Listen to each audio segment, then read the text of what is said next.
see a better look of them besides looking through a tree. Van Gogh looks like you might want to come down here pretty soon. Here he comes. This is Van Gogh, the blue and gold macaw, and his buddy Luna is up there with the scarlet macaw. And you'll notice that when they do different behaviors that we like to see, we'll give them their favorite treats, like peanuts and banana chips, as a way to say, hey, good job for doing that. We hope to see you again, doing that again soon. So we'll give you that treat to communicate to that. We've got positive reinforcement training. So we train, communicate, and build relationship with all the animals that we work with here at Disney's Animal Kingdom. Here comes Luna now as well. And you'll see Corey will be offering them that treat for coming down. Looks like a nice little banana chip to show them that they like that, and then hopefully they'll be joining them out on those perches there. And you definitely heard them scream up in that tree over there, and that is just one of the reasons why they make really challenging animals in the household. That voice. Scream very loud. You might know that already from maybe seeing parrots at another zoological facility, or maybe knowing someone who has one in the household as a pet. But here at Winged Encounters, we're here to tell you that parrots in the household, not the best choice. To scream very loud, live for decades on end, are professionals at very destructive animals.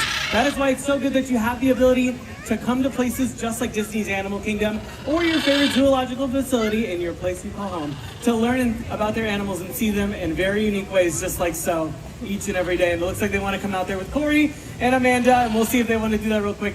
This is kind of a training session. These two birds have been on those perches before, but they don't do it readily enough. Like some of our other birds that join this portion of the show. So they've done it now, and you'll notice that Corey has given them a whole peanut in the shell, and that is their highest value item that we can give our birds to communicate we like with them. They did such a good job, but I want to tell you my favorite part is just around the corner. So I invite you to come all the way up to the roots of the Tree of Life. Lots of open space up here, best spot to be in for what's about to happen, and have those cameras out if you haven't done so already, because you'll definitely not want to miss the opportunity for a photo and video here in Discovery Island. Now these are 2 species of 8 species of macaw that we are able to share with you here at Disney's Animal Kingdom. And like I said, there's 17 different species of macaw that you can find out today. So out of the 8 we can share, about half are critically endangered. Just like the rarest species we can share with you, and that goes to the blue-throated macaw. Found in the country of Bolivia and South America, there's fewer than 400 blue-throated macaws left out in wild places today. Scary low number, but it's not all bad news because we're working with the World Parrot Trust, an organization that is diligently helping parrots out in wild places to boost their numbers up so that we all have the ability to see skies full of macaws. Now, that sounds like a pretty magical sight to see. Sky full of macaws, full of these absolutely gorgeous birds. And that is something you can see here at Disney's Animal Kingdom. And all you have to do is take a look at the sky.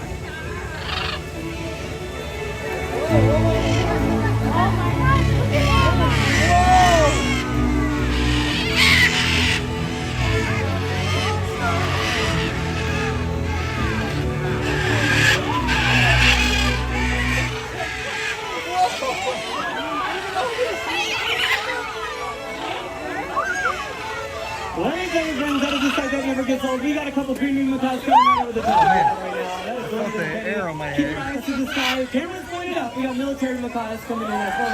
We have marine macaws over there with Amanda and Taylor. Let's see, we have a red fronted macaw here. This is Blizzard and also Holly behind me. They're also critically endangered species, fewer than 600 out in Bolivia as well. They also share the same country as the blue-throated macaw. And Wizard here is our oldest bird in our flocks at 25 years old. He'll be turning 26 this year. So although he is this tiny, he's not going to get bigger than that. This species is naturally very small when it comes to the macaws here.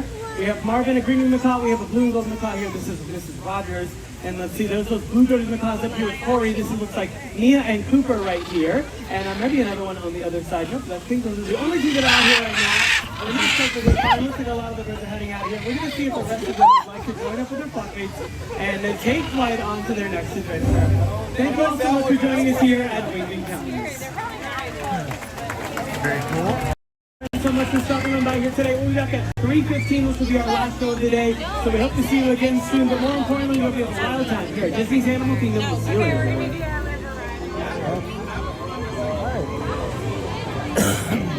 Which way would you like to start off?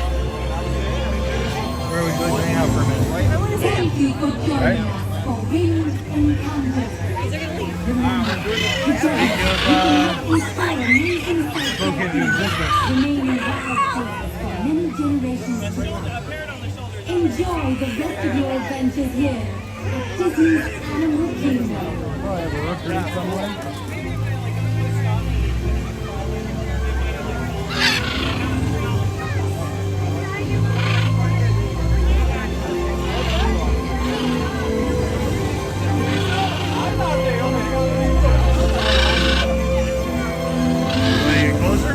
so much for joining us here at Green Encounters. We still have Luna, Van Gogh, Leonard, and Penny hanging out right now. Get some photos of these birds before they head on back to the aviary. And we hope you have a wild time here at Disney's Animal Kingdom. We'll see you later, everyone.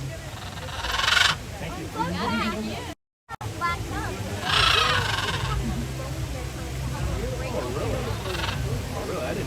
Nice feathered friends in flight over in Asia. If you have this direction, take the left over the bridge and walk right to the main theater on your left hand side.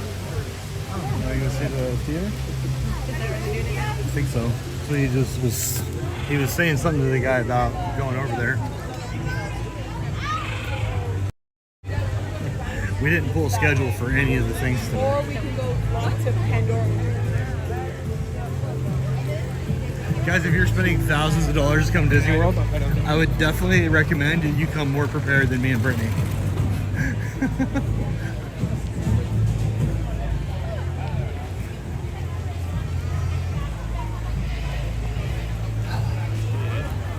We tend to come when they do that. Well, that's the time we get here, yeah. Well, usually we get here at 3, and it sounds like 3:15 is their first show. So we're early today because we're going to Moonlight Magic tonight. And we've got to leave here probably between 5 and 5:30.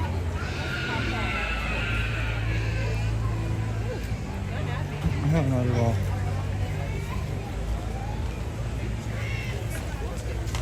They have street tacos. Do they? Pulled pork. Mm. I'll take that full bag. Look at this padded. I made you out the other window. I bet it would. You can, I was gonna say you can make it with alcohol in it, but the alcoholic beverage was the Island Sunrise underneath it. But ostensibly, this is the Marquesita. Gotta keep hustling. Yep. Nothing's getting cheaper these days.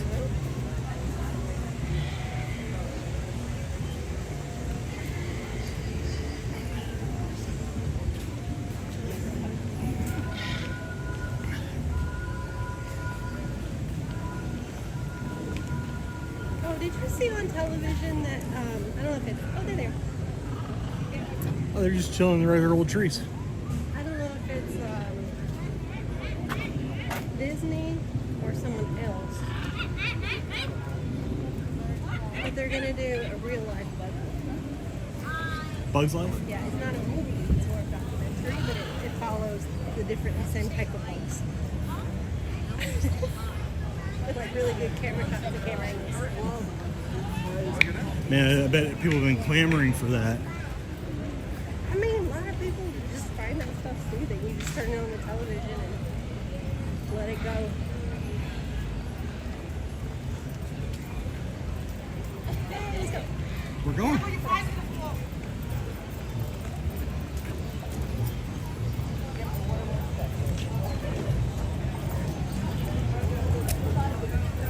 You gonna watch it from the tree? So you gonna watch it from the tree? You made a beeline for that tree. So I was asking if that's where you're gonna watch it from. What do you think? I don't know, that's why I asked. Now, you ready for birds? Alright.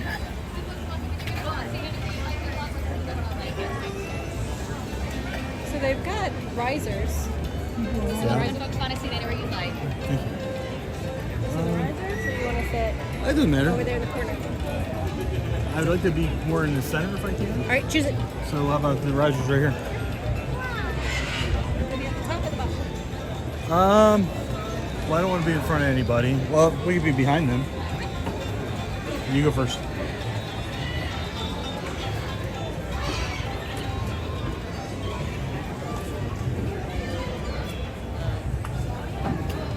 You think going up another one would be better? There we go. Perfect. Get this battery out of my back pocket.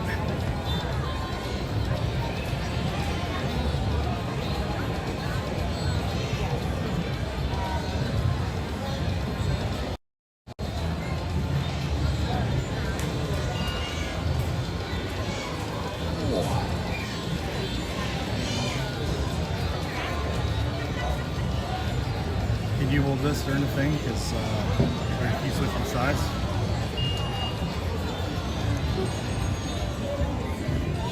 There we go.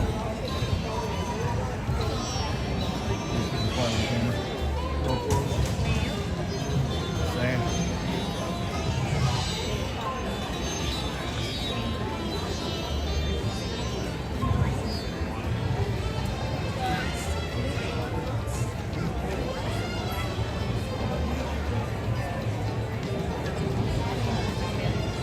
Did. I don't want to go any further than one time because the camera moves too much.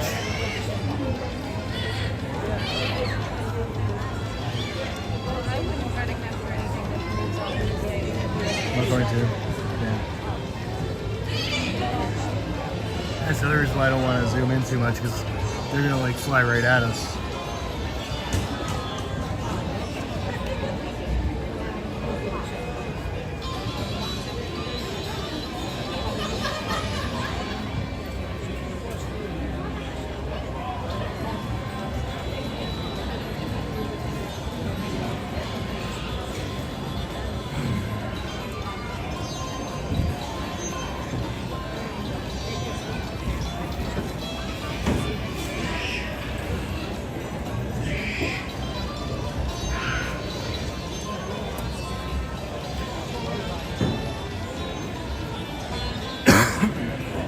Excuse me.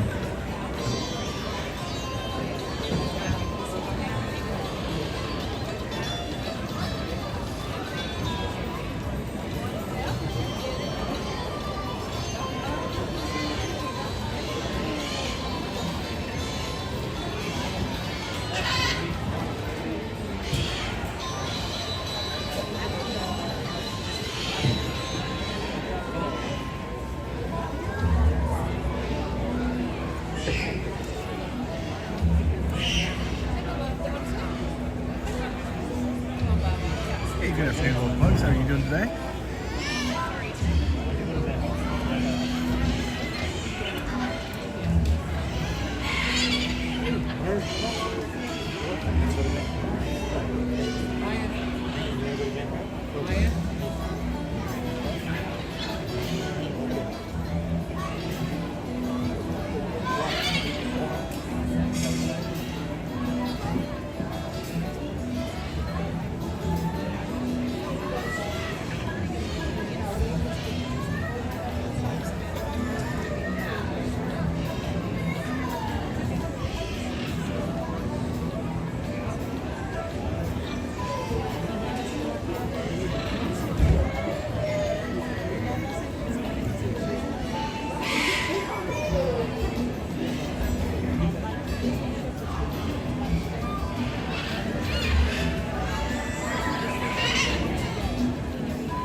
everybody.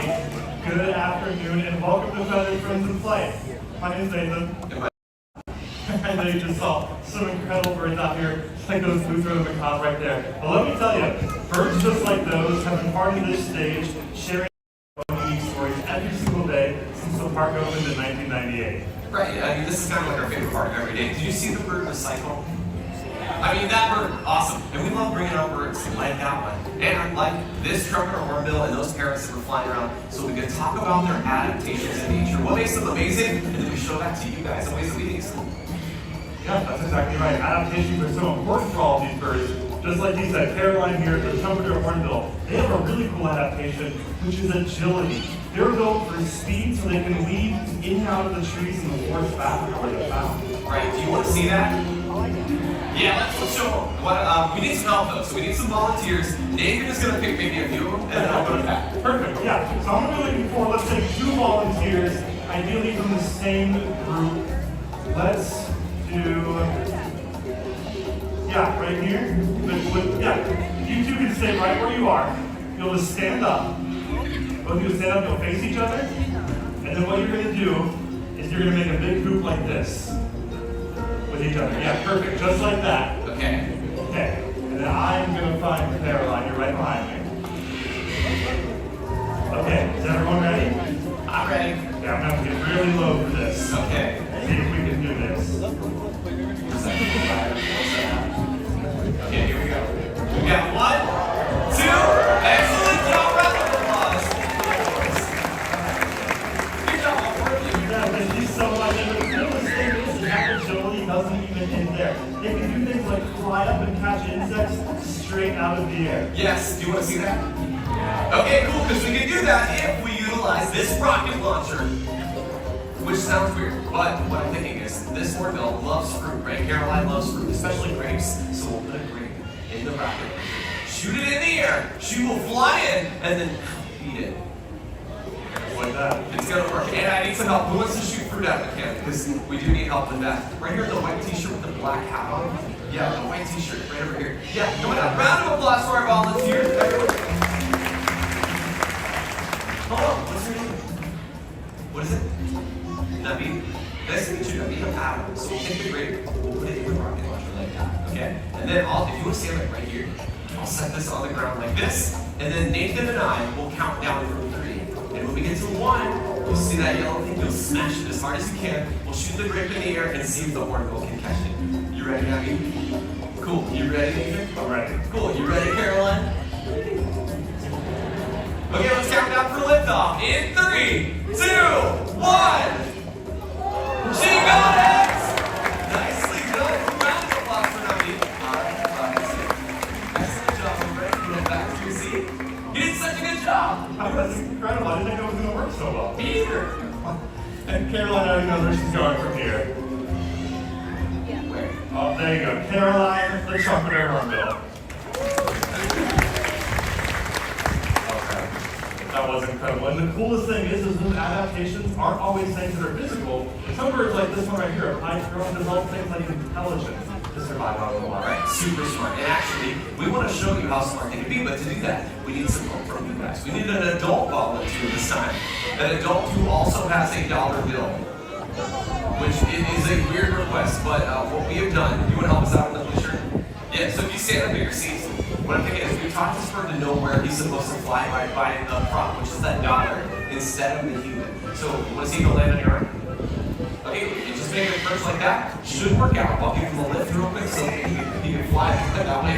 He's right there. That was tricky. We'll see if he'll fly back up this way. And in the meantime, I'll do the back row. And a nice little look of a crow. A very rare sighting around here. So, what do you think, Tendo? You're cleaning up all the trees from all the birds last time. And it's okay, you guys don't have any plans, right? Okay, that works well for us. What do you think, Tendo? I've got some more treats. He's making his way back down. Excellent job. Okay, and then I'll face you in the right direction, Tendo. And what did you find out, Frank? He did. He did. Look at that. Right to it. Excellent, excellent job. You want to try one more time so you can get a good picture? Cool. All right, so next thing, one thing that really helps is that dollar bill, right? Yeah, perfect. Because that allows them to steal it this time. And then we take it, right? Tendo, we take it. Yes. And then show them where their money goes.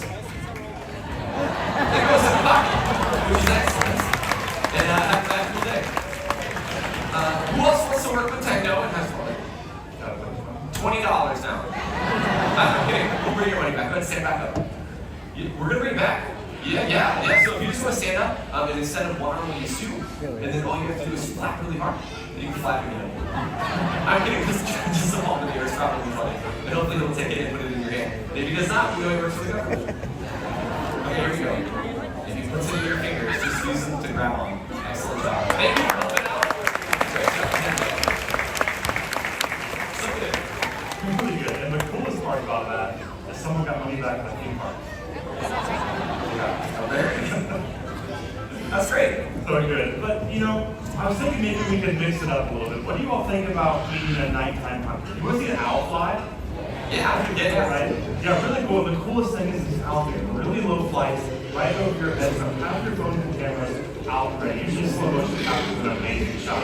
No, that's true. It does. Let's see if I can do something. It's an owl.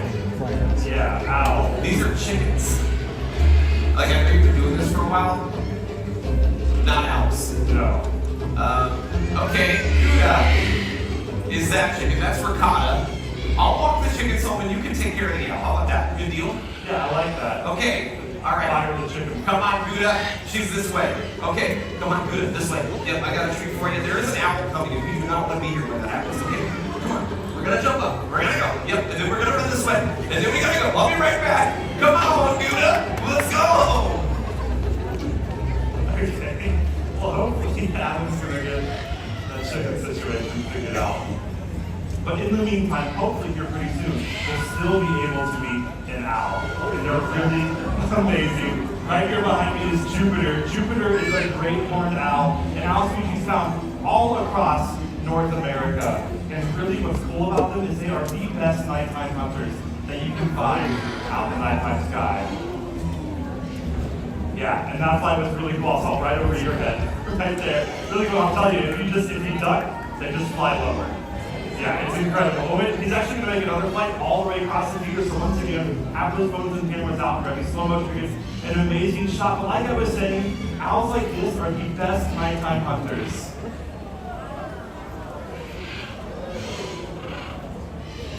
And Jupiter just showed off one of the reasons why. One of their adaptations is nearly silent flight. Lets them move around in the nighttime sky and sneak up on their prey without them even knowing they're there. It's really incredible. Another flight over here. Good job, Jupiter. Oh, a little bit of traffic on the way. But it's not just that. It's things like their hearing is incredible. Their talons are unbelievably sharp. And their vision, they take in things like starlight, moonlight, lets them light up that nighttime sky. But there goes Jupiter, the great horned owl.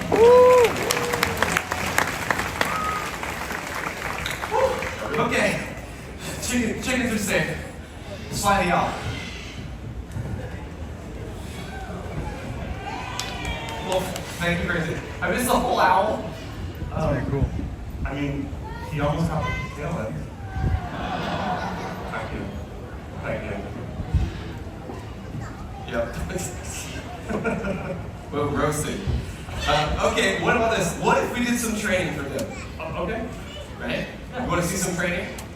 Because we got like a really great raven, and we just had like a little popcorn game in room yesterday. Well, I guess it was like 2 days now. The Churro incident. Oh, yeah. Yeah, we have this raven, her name is Pickles. And you can talk about training, and I'll work with Pickles over here in context of the problem. Yeah, that's a great idea. Well, here's Pickles. Pickles is a collared raven, a really intelligent species of bird. And all of the birds here, we work using positive reinforcement, which basically means that when they do something we like being over there on that rock with Adam right there, they get something they like in return in the form of their favorite treats, rewards, foods, things like that. It makes it more likely that they're going to choose to do that behavior that we're looking for, and not what we would call unwanted behaviors, like going out in the audience and eating an entire churro. Absolutely. We really don't want that to happen. And it definitely shouldn't be applying my shoes. Oh yeah, that was weird, huh? Yeah, but that's okay. Because the cool thing about positive reinforcement is it's all about habits. So every time she gets that treat reward over there, she's going to know to go over there and find my shoes even finished up. Pickles, no. You're bad. We just talked about reinforcement. You're giving her food for that. Yeah. I mean, no. I mean, yeah. but we know she's going to Pretty good, right? Not even thinking about churros. Not thinking about potato. I mean, that's not perfect there. She could have got it. But instead, open them up. she's going here next.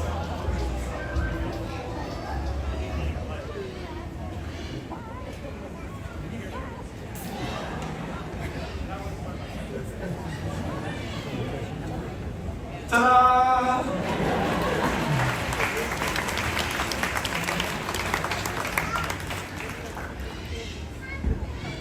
Did you hear that? What do we do now? Are you crying? Well, yeah, that's a good idea. We'll ask Dan. Dan's our sound technician, everyone. Hi, Dan. Hi, Dan. Hey, those are cheap, right? Yeah, no, we do have a spare. Those are affordable, right? No. Thanks for that. We've got a spare though, he said. We'll just have somebody bring out the spare and everything will be gravy. What do you mean you'll go get it? What do you mean you'll take the whole thing off? You don't have to take your shirt off for that. No. Nathan, no. Nathan, your shoe's untied. Hello. Hi. Yes, thank you. Do you like magic? Me too. So that's good. Yes, birds. Yes, we should do birds. You're right. My partner, who was supposed to help me, just left though. What kind of birds do you want to see? All of them. Oh, thank you for that. Okay, parrots. We might be able to do parrots. Want to do that? Give me like 1 second. Guys? Hello? Shay?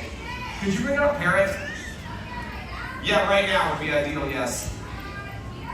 Yeah, that's great. Oh, no, that's great. Okay, cool. In just a second, Shay's going to bring out an awesome parrot who does work here, unlike the other birds you've been seeing flying around. They're from our sister show called Winged Encounters. So have you seen the parrots like flying through the park today? Yeah, they're a part of that show, and they live like another quarter mile in the back, but we're like halfway home. So sometimes they like to stop and hang out. But what's interesting is while I did that, do you hear the screaming sound that these guys make? It's horrible. But that scream that they make is how they communicate through miles in the forest, right? And they learn different ways that they scream so that their buddies can identify who they are, and the other parrots they live with, right? When a parrot like Keto grows up with humans, sometimes they learn how to copy human sounds. Thank you so much, Shay, by the way. I super appreciate it. Okay, she's gone. Okay, well, since Keto is right here, what do you think, Keto? Can we give them like a great big greeting? A greeting? Oh, sorry, the microphone wasn't initialized yet. We give them a greeting? We give them a greeting? We give them a greeting? Thank you. That's really good. Okay, so I will tell you what kind of parrot Keto is, but she can do it instead. This is Keto, and she's a double yellow-headed Amazon parrot. And they're normally found in the forests of Central America, but not cute. She was a pet in the home, right? So instead, she learned some other stuff, like some animal sounds. Is this thing working? It says that it is. It's lying. So I'll just use mine. What do you think? Could we show them like the big scary tiger?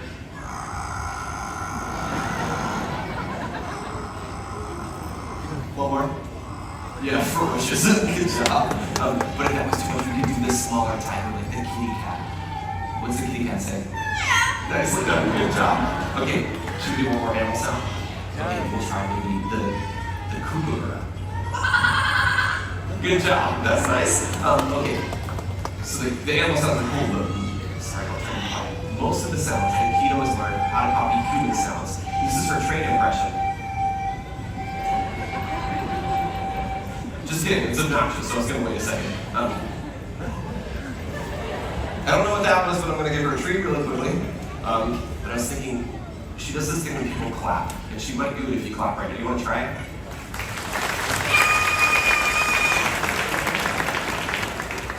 That's it. And this last thing that we'll do is one of my favorites. What do you think? Can we maybe show them? Are you ready? Let's do it.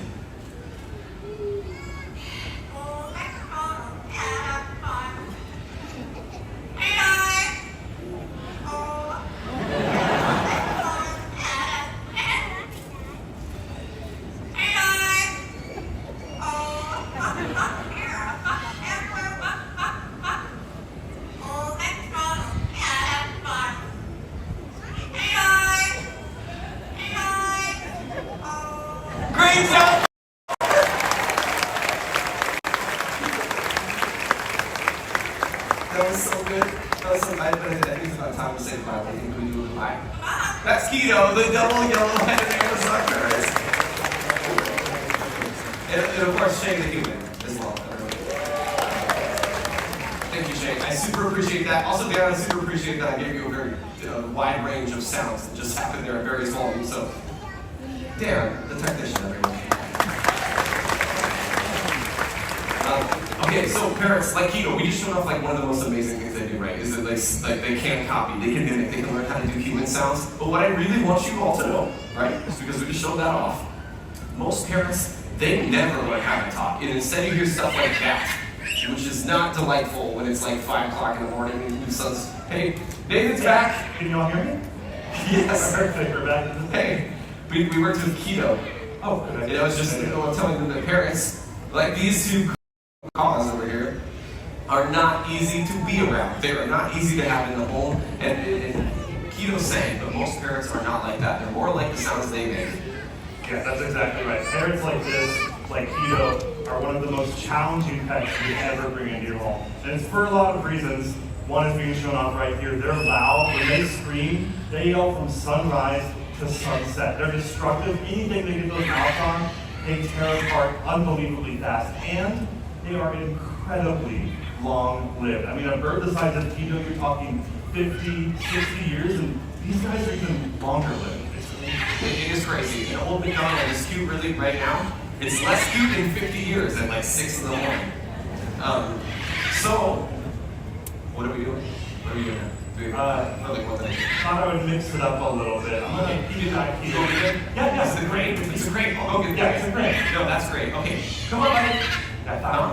You can do. Okay, that's not the crane. Nathan, you're a liar. No, you're a liar. That's not the crane. That's a pterodactyl. Everyone, this is not a pterodactyl. This is a marabou stork. This is Boris. Marabou storks are found in Africa in the grasslands and wetlands, and they are one of the largest flying bird species in the world. Yeah, you're looking out the way when he flies over. That's an 11-foot, or at least approximately 11-foot wingspan. Right. I mean, they're big birds, but what they do in nature is what makes these birds really special, right? Is that you can now hear those podcasts, but these birds, they come across something that has died and they eat it, which is gross. But it makes these birds dangerous recyclers. Yeah, that's exactly right. Native recyclers is such a great name for them because they are so incredibly important in their environment, not just for themselves, but for all the other birds they share that ecosystem with. Now we can see Boris head out at maximum speed. Yes. And that was Boris, the marabou stork. That's great. Yeah, it's Because things have been dying in the end. You know, I'm glad they were screaming because they've been here to lose. That's right. Well, we love sharing birds like that with all of you. And birds like this right here. This is a crown crane. They're found out in Africa where feed on the insect population. What? Right? And this crane in particular is Fraser. Fraser crane.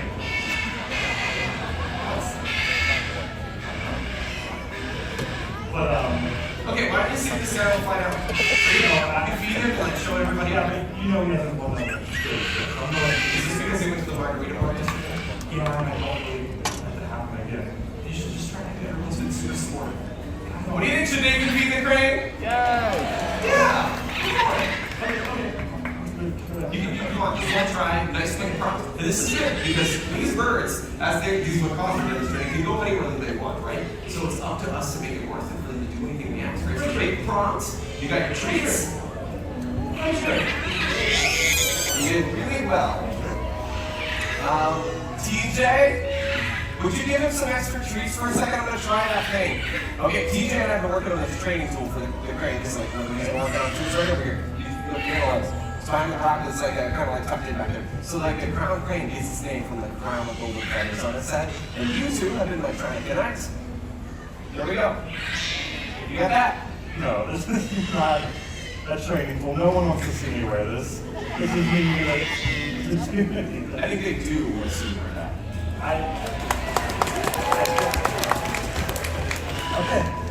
Okay, let's see what happens. Everyone, I heard it over here. but Guy Fieri. You're the picture of success. You ready? You got your crown? Yeah. You got your treats? Yep. Right? Oh, picture. Picture.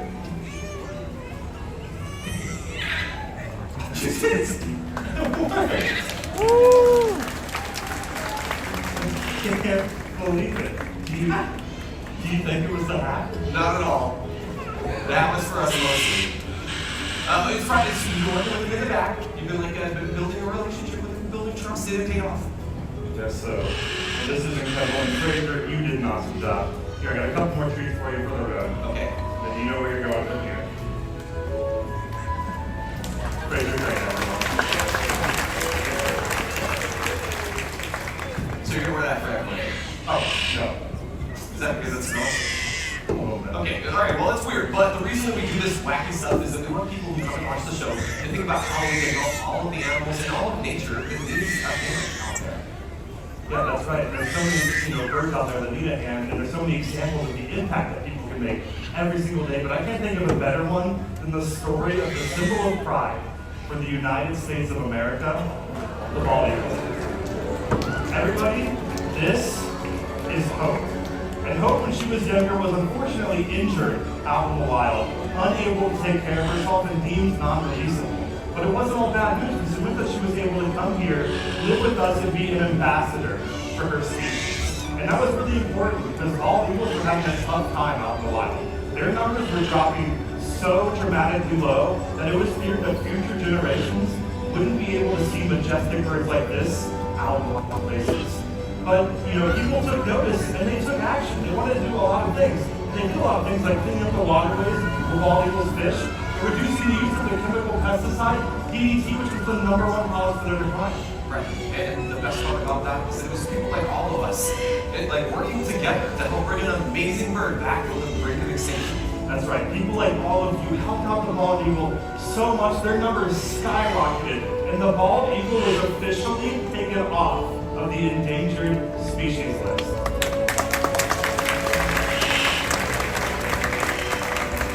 That's an amazing success story. It just goes to show the impact that people like all of us can have every single day.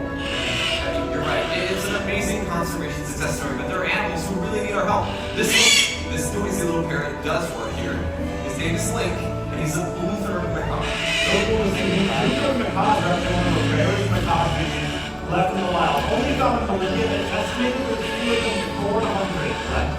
Right, maybe 400 is a really low number of these birds, but it's not just bad news. We've worked with an amazing organization called the World Parrot Trust that they hope to reestablish the numbers of these parrots and some of these other beautiful ones too, to help release more out into nature.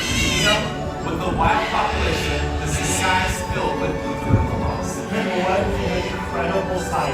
That would mean there's so many other birds out there with their own unique stories, like this one right behind me, that's so good to get.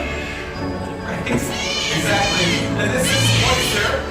He's our chicken. But no matter what animal it is, go out and start your own adventures. That's right. On behalf of us, especially that non-portable over there, we want to leave you all with one final wish. May your heart stay light and your spirit soar forever. Namaste.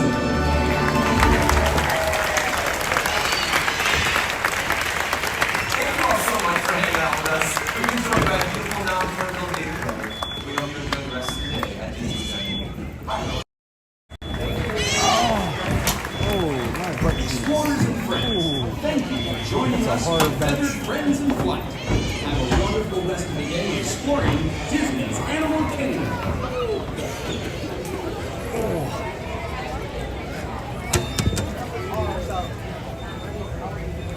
Hey, good afternoon, RG. How are you doing today? My goodness. My legs are, my butt is completely numb. It did, the temperature went down like 5 degrees probably. Hopefully it's not because of that 30-some% chance of rain. Was it 30 or 11? 11. Okay, never mind. I lied to you guys.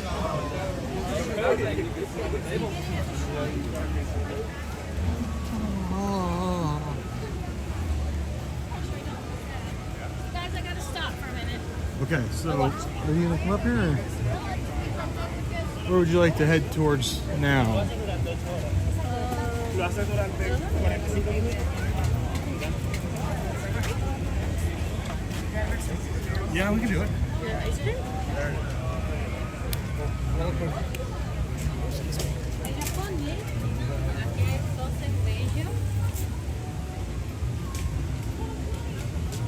Oh, well, let's see what the line is for this safari before we make any kind of commitment.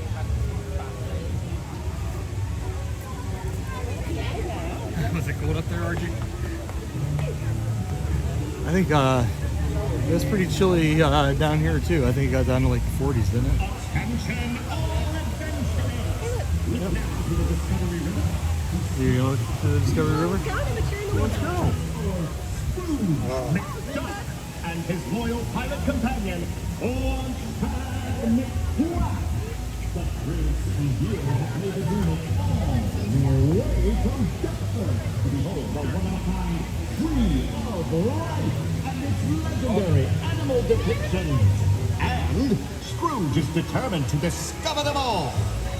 Anyone dare to join him? Jesus. Low 14. No, thank you. É aquela que a gente vê na entrada.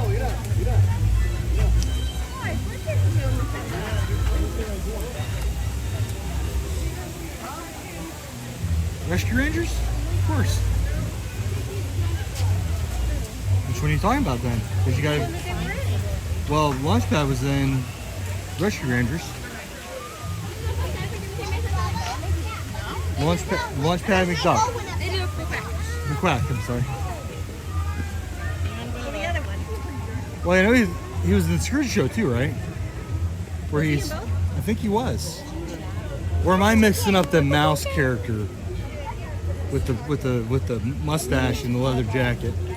Gadget, yeah. Monterey Jack's who I think I'm screwing him up with.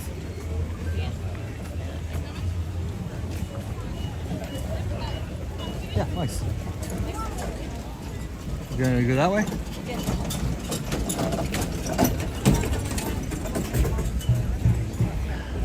Right. You just have to go with it.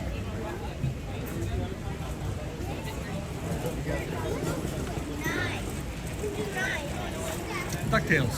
That's the one I was thinking of, was DuckTales. Colors. It's probably. Oh, it's a 70, not too bad. It was, I think we had a high of 81 today down here.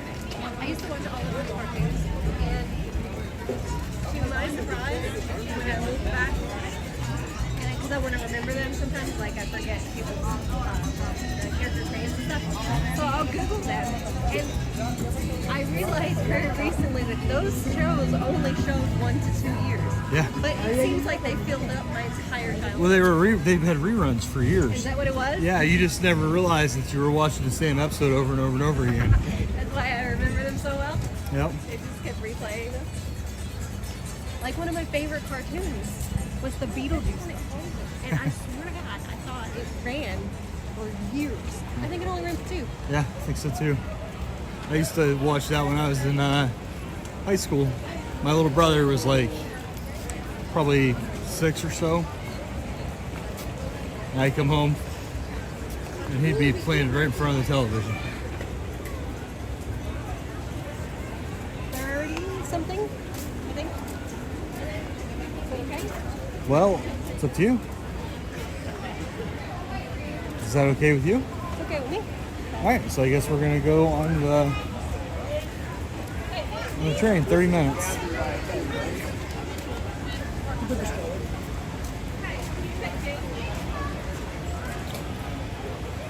It does close at 5:15 today.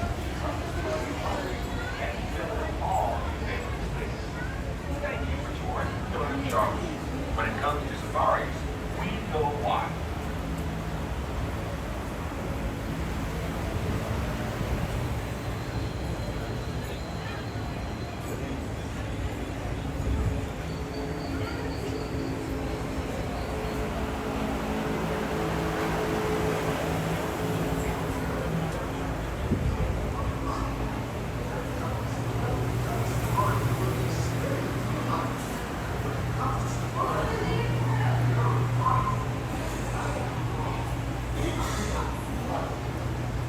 On the end of the line. It's the long line. Yep. Oh, So this is more than 30 minutes. Yeah, that's holy cow. All right, so I've never seen a line come back here before. Guys, we psyched you out there. Sorry about that. yeah, it said 30 minutes, but I don't think that's 30-minute line. Maybe we'll try it again in like an hour.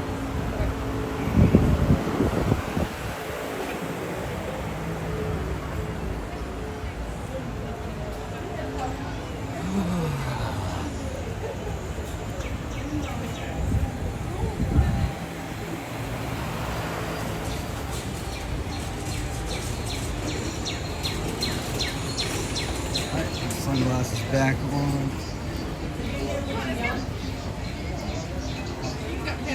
Yeah, it's calling me dryer. I'm about to buy some more. You want to see if there's a show for Festival of Liking? Yeah. Yeah, I think it's a good idea. We haven't actually watched that in at least a year.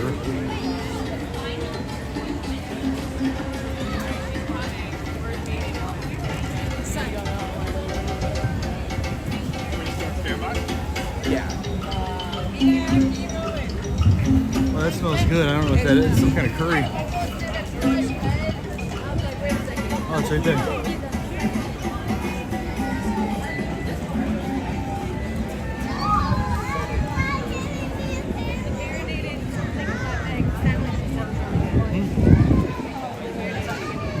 Probably.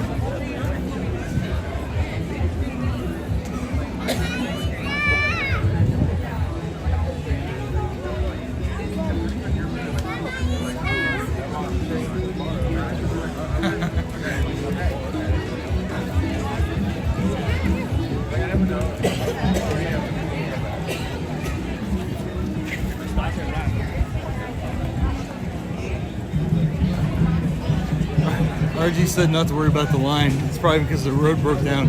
Or maybe he's just traumatized from Peter Pan last week. There's a lot of Lightning Lane people getting in too, so yeah, it's just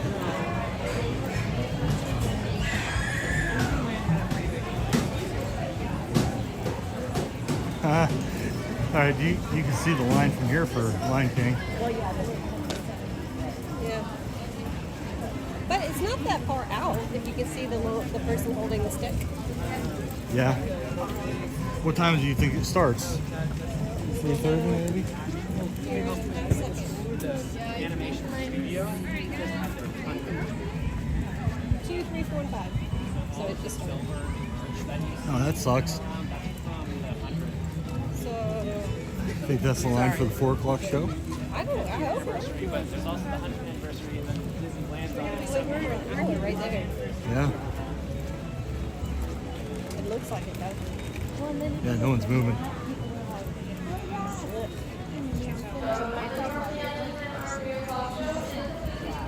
It's full. Oh, there's no line. Line looks big, so there's no one there.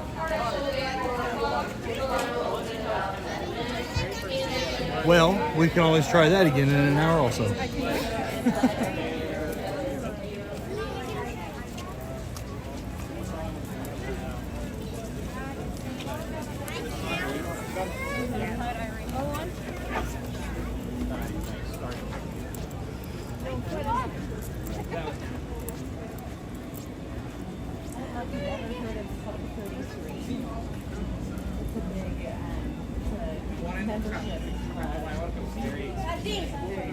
Well, you're walking really slow today.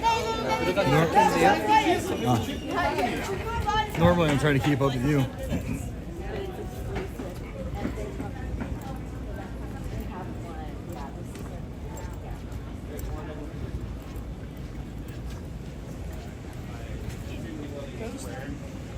By pirates, kind of. If you go kind of back there and you do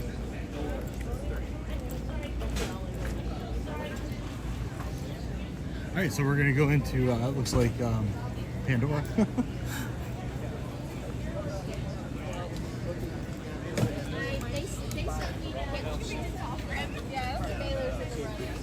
Bennett's the same way though. Was there any snacks here that you wanted to try, or anything in particular, drinks? I was busy looking at Lily Magic stuff. Completely forgot to do this. The treats that I want don't start until February 1st. Because they're all Valentine's Day themed. Okay. So I don't know what they have on the days leading up to that.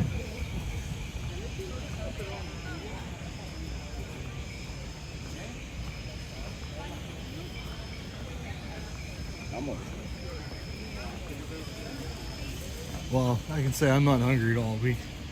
Those 2 sandwiches I ate were pretty dang big, filling.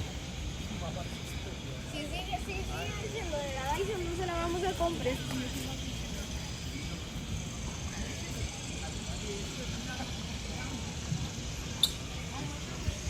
What caught your eye? This is weird. Do you see that tree right there? Which one? The one right in front of us. This palm tree? It looks like 2 different trees, like the trunk. Looks like 2 different trees. Okay. See it? No? No, I see the tree. I don't see that it looks like 2 different trees, though. So one side of the tree, the trunk, is very white. Oh, And then there's a green line. okay, I see. And then the other side is dark. Yeah, moss grows on the north side of the tree. It looks like 2 or 3 together. Okay, I see what you're saying. I see what you're saying. Sí, me despertó, pero estoy. Me arreglé.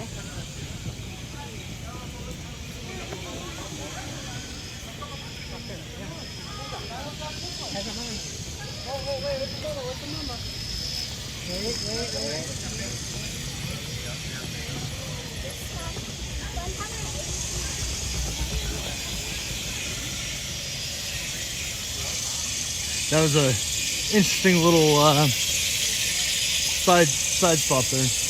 What? You asked? I didn't realize that kind of stuff caught your eye.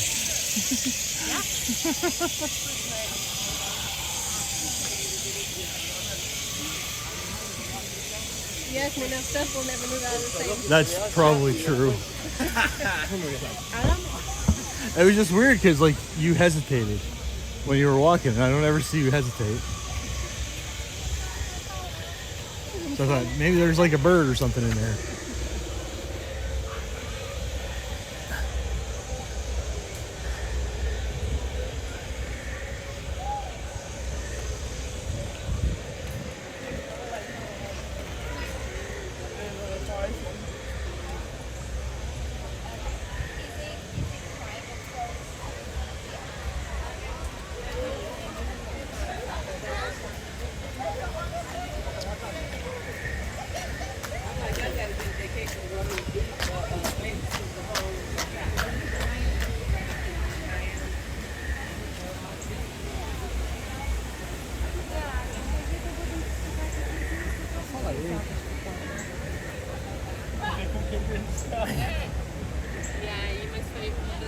It should not be this humid in January.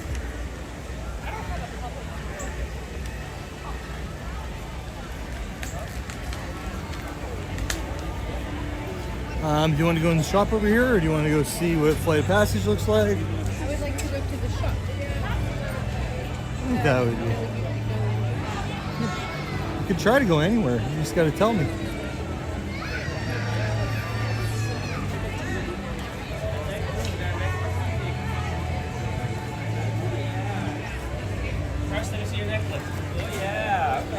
Oh, you got a feather. No, I got to throw it. Yeah, they throw it. I got to throw again. All right, did you get it? I like this Pandora shirt.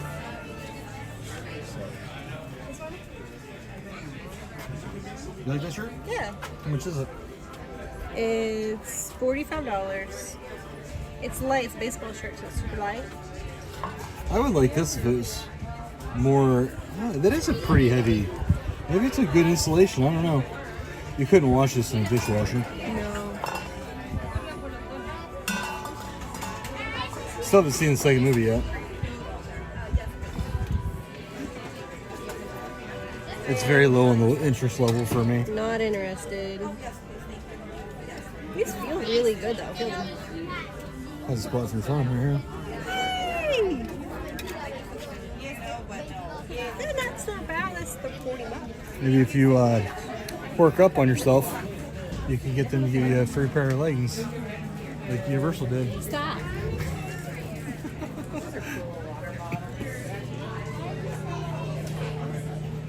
It is very busy today. We parked. I lost her. We parked like really far from the entrance. Probably the furthest we've ever parked away from the entrance in Animal Kingdom today.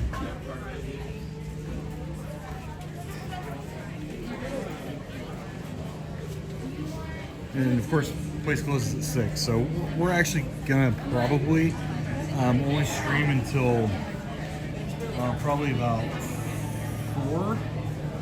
4:30 maybe, because we have Magic Epcot Moonlight Magic tonight. So we're gonna have to leave here at like 5. And we're gonna try to do at least one other attraction before we leave. Well, I'd like to do Everest if we could.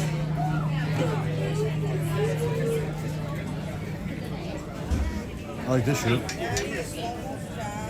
It's heavy though. It's not that heavy.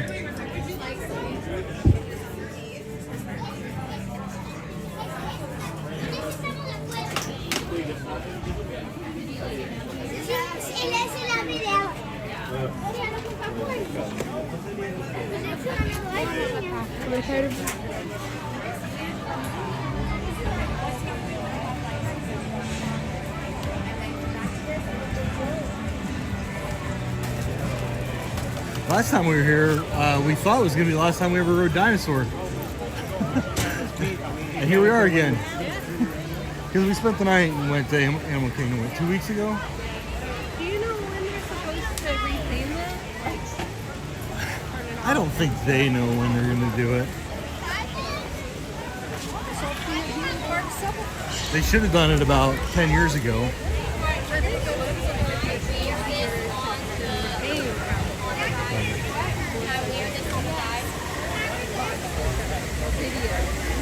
But the other one is going to be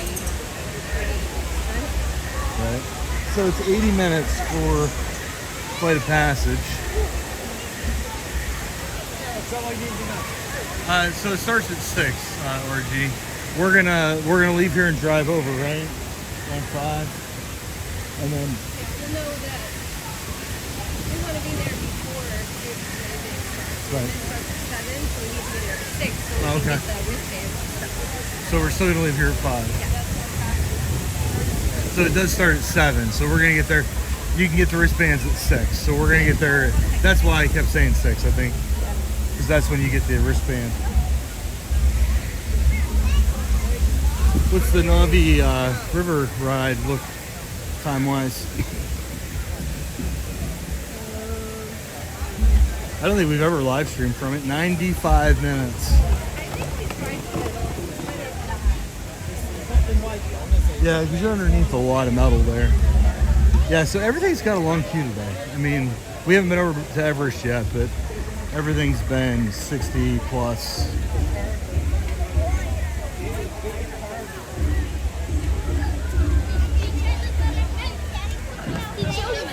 Wow!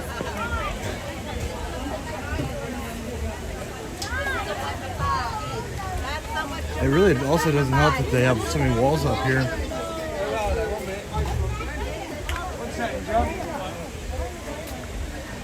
I know, right, RG? RG says 95 minutes for a 1 minute ride.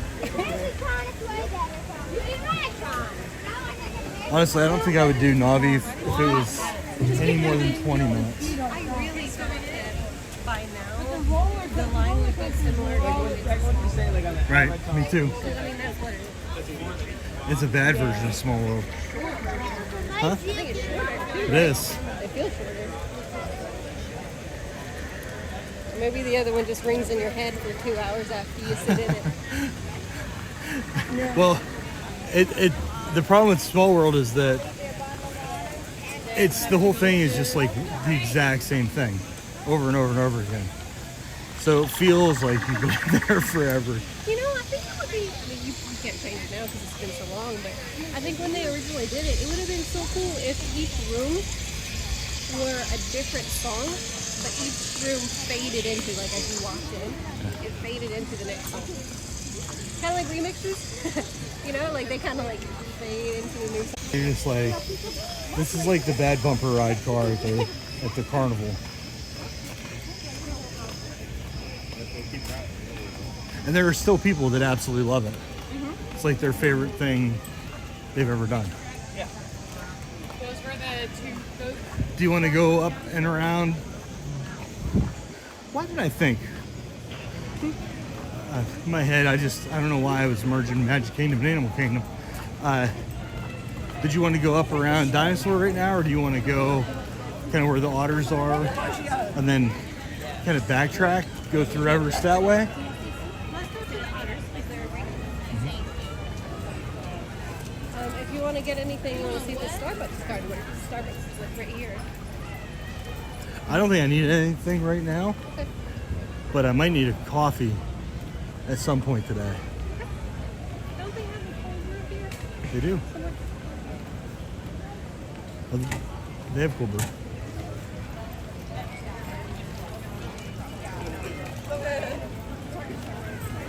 So what time does Epcot close for like the plebs tonight? I believe 7 is when everyone has to be. Okay. When they start checking the mails. So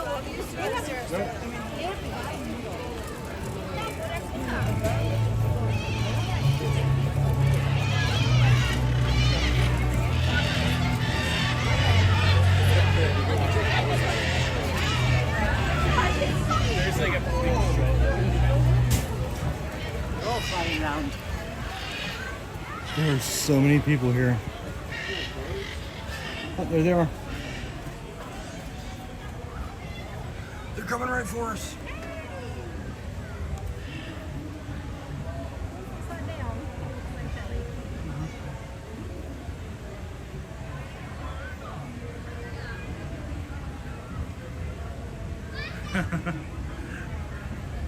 RG said exactly what I like to do. Well, everything other than the earplugs, just do Small World for the 10 minutes of free air conditioning. Where they at? Oh, they're on the mountain.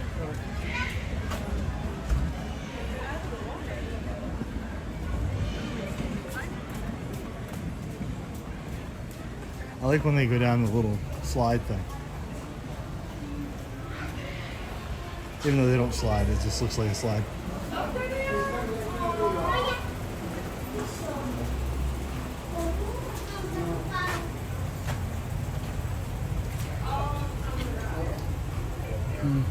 probably see them better outside on the. On that ledge over there? Yeah, but by the time we get over there, they'll be in the water. Or there'll be 30 people up there. They must have moved. Excuse me?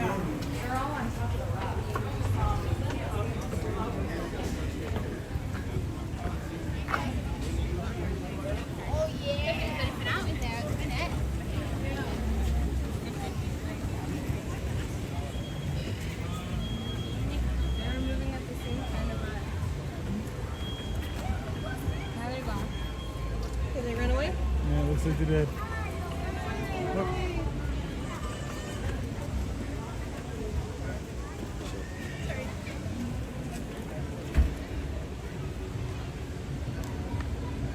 There they are. I see their heads.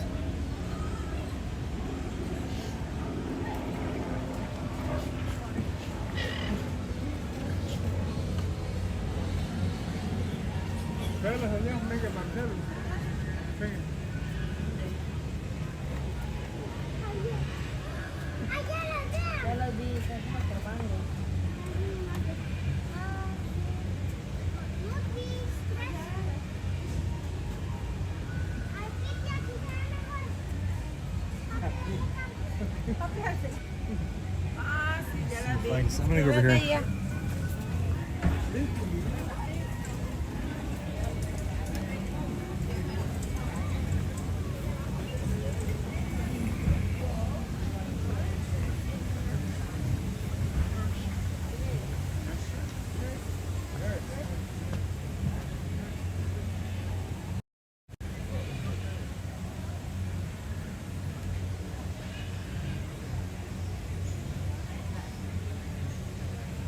That's still too far away.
There it is. People are just enamored with this big fish.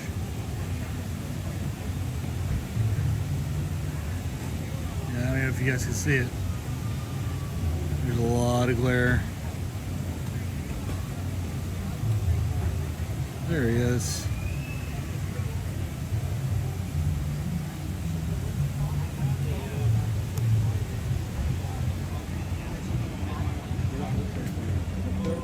There's some wildlife for you. Swirl. She's still over here. Gotta say, when Bernie sees an animal, she is very focused. Well, there's a couple over there, and then they moved over here, and then one of them started rolling around. Here's a few. Oh, there's one right there. He's laying on his back. No, what? No, it looks like he's laying on his back, but he's not laying on his back.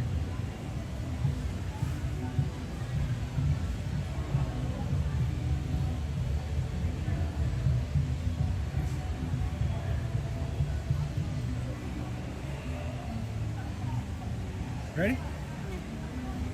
That doesn't sound like you're ready. I'm not gonna force you to move. You can't really see anything over here, just the tops of things. Yeah, there's one here, and then two over there. The two over there were digging for something. Tim? Yeah.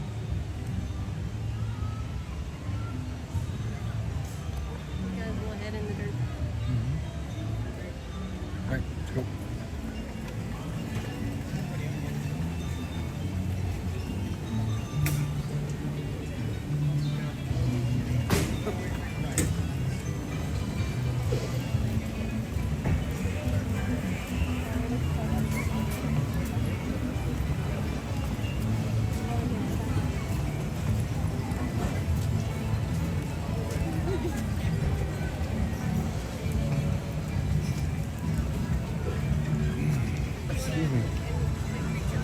Menu and see what they have.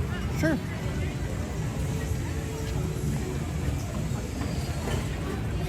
We are going to try to see if our gift card, Starbucks gift card, works here. Not yet, though. Oh, jeez. Well, that's actually not that bad of a line.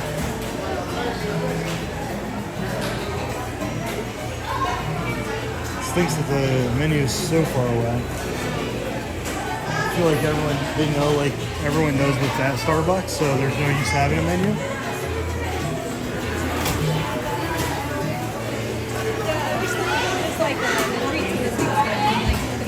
I liked what I got last time.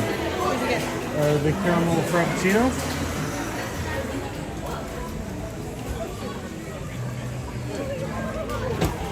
Very generic and also cinnamon.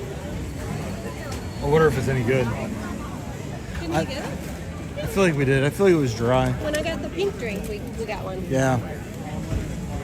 Which was very good. I'm going to try to make pink drink for myself. Okay.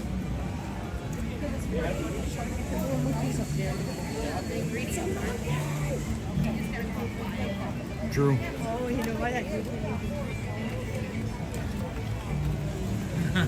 As many times as they'll let us, RG. Yeah. Ah, that's what I forgot to bring. My GoPro. I was gonna try to do a GoPro video of Guardians.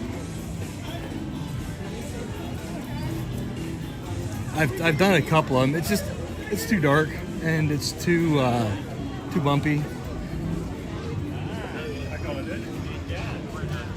I should have traded my GoPro in last year when I fried the thing.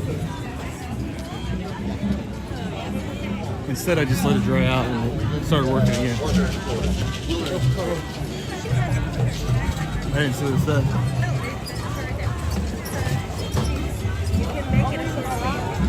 Oh. All right, this way? I want to see the menu for this one. For this one. Oh, this one here?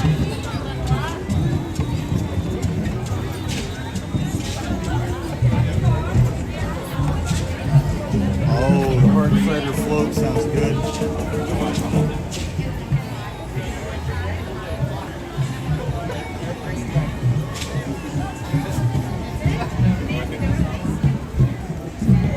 We just got a DVC tonight. We literally didn't even know we were going to do this Moonlight Magic until like what happened? We were getting ready to come to Disney World. Brittany comes out and goes, I need you to turn your phone or iPad onto this website to see if you can get us a DVC. She'd been on it for like 45 minutes already. She got in line at like 3,000 some odd people. I log in and it puts me like right at 400. So you want us to Moonlight Magic? Yeah. So the Guardians of the Galaxy, is it just a standby line tonight? I don't know. They might turn it off. I don't know if Guardians is one of the rides. Some that they don't stop. I feel like we did Moonlight Magic when there was a Guardians there. It hadn't been finished yet. It was just before it was finished. Because like I think like a week after that was when we went back because we live streamed twice in a row from Epcot because the next week was the opening of Guardians. Oh, right. Yeah.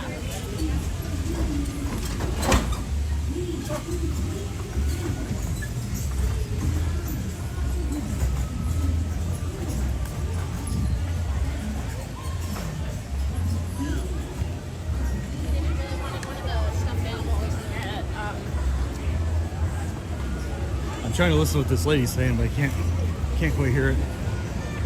Isn't this like your thing? Oh, chicken dumplings. The fries are okay too, but they don't put it on top of the fries anymore. So you have to dip it. What about it? Is it good? But that was your thing. The fries.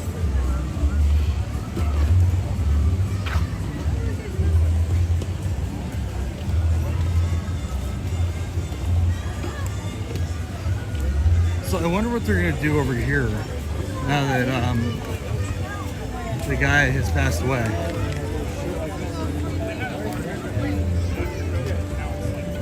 I don't know if you guys heard about that, but the guy that used to play the sitar right here, he had like a quadruple bypass and, or something, I don't know, something like that. Russell and Doug. Unfortunately, he These did not. two adventurers are not on a around rare bird search. So, keep a lookout for a colorful 13-foot bird that answers to the name Kevin. Kevin.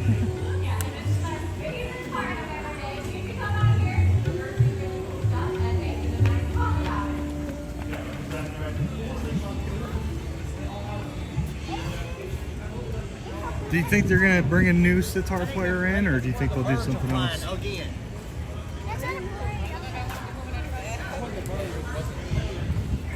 Did you want to stop in at the bar and get a drink? All right. Can you switch from sides?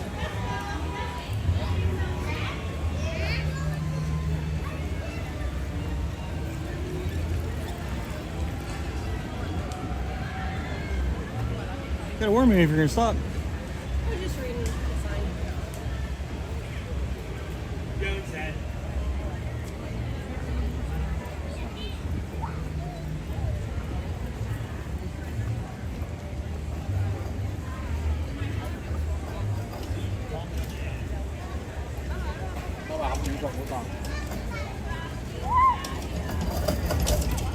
Did you want to walk the trail? I think that's the Tiger Trail, right?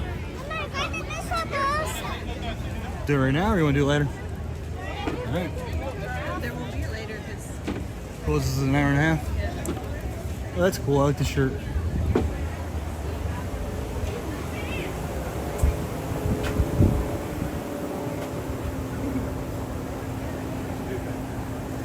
no price. No price. It's free. Stop. Hate that. Why? Because of what I told you. My mom said.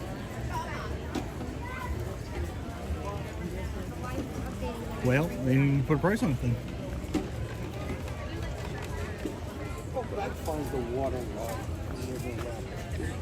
You want to look at it on the way out? Yeah, look at the monkeys. Guys, look at the monkeys.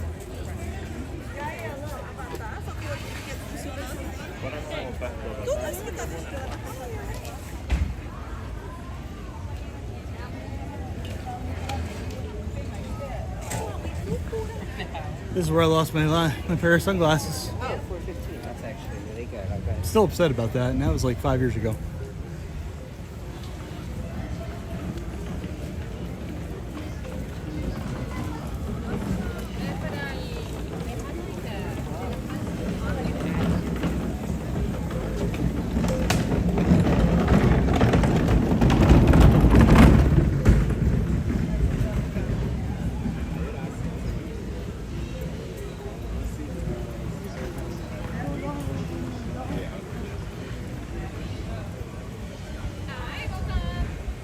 You'll get your bat badge, your tiger badge, and your birding badge on the trail. All these badges are the tree. Yes, so those are all.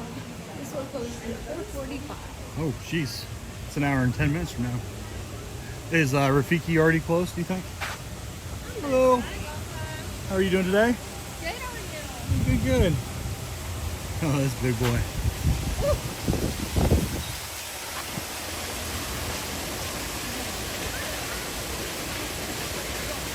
Okay, Guardians, last year, so Guardians was open last year when we were there. It was on standby.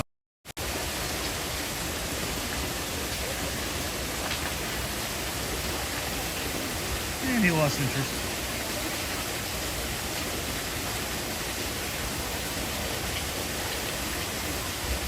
That's good information, RG. I appreciate it. Yeah. It was. Yeah.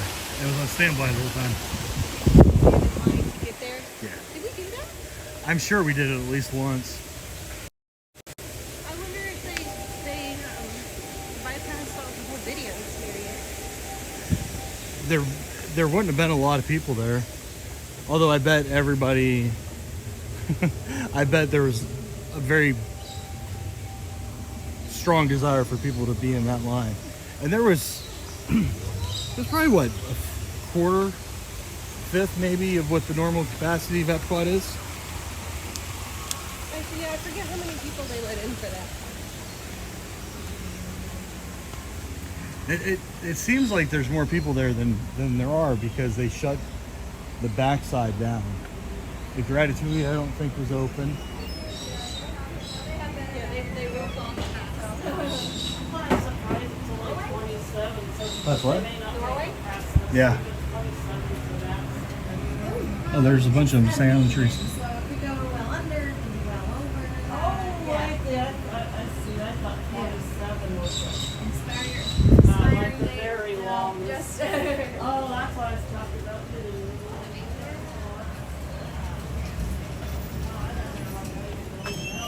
Thank you.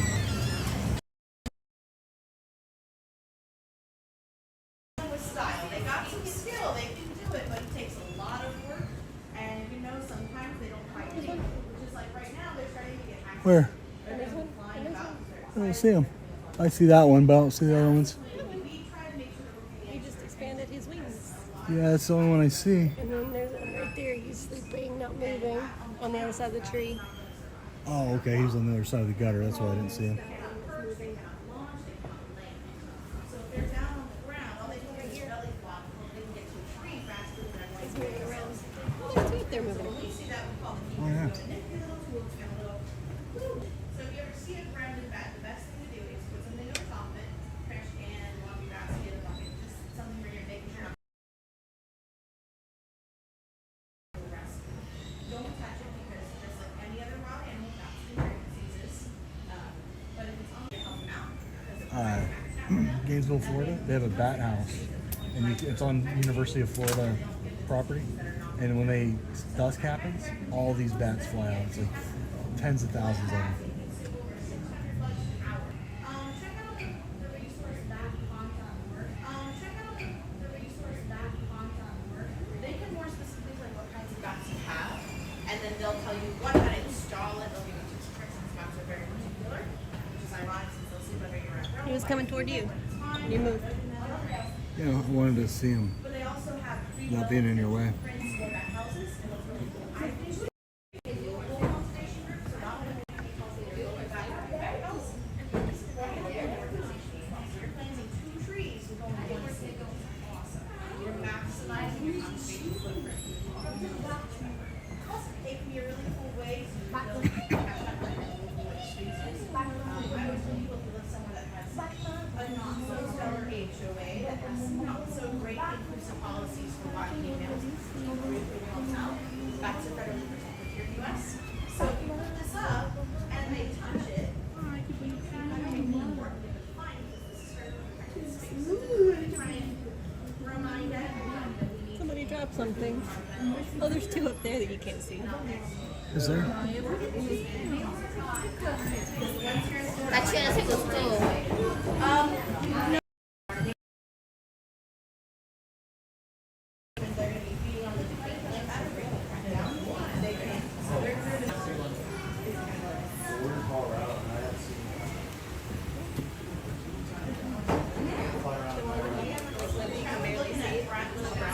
No. He like stares at you.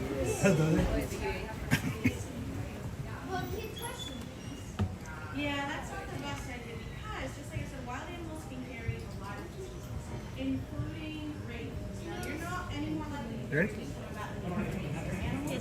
Why we can't buy them when you're the symptoms of rabies as quickly as other animals. But there's pretty cool. Awesome. It's the only marsupial in North America too.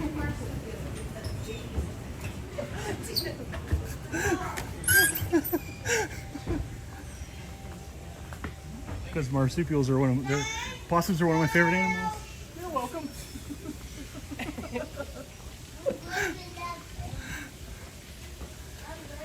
John Wood, anything being wild today, you're getting covered. Oh, awesome. Well, we're starting to. Actually, the bats were kind of cool. They were hanging upside down, army crawling. It's pretty cool.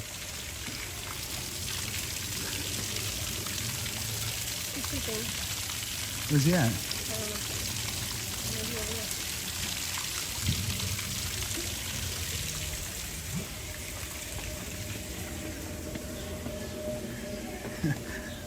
John, all the lines for everything are like ridiculously long. We didn't see him.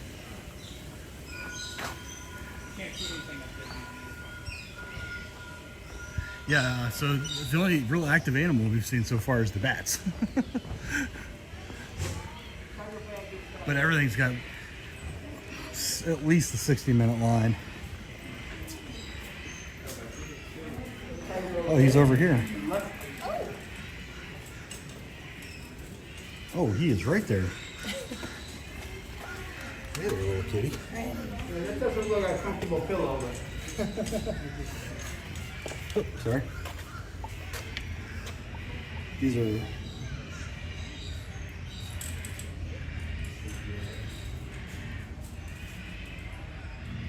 absolutely my favorite animal.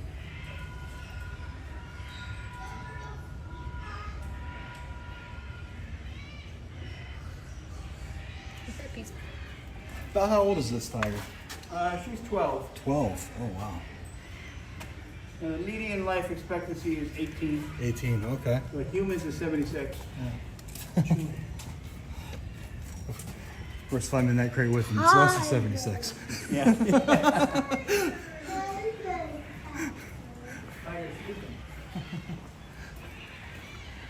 Tigers and snow leopards are probably my favorite 2 animals. Snow leopards are just awesome all around. How are you doing today? Good, good, good. Oh.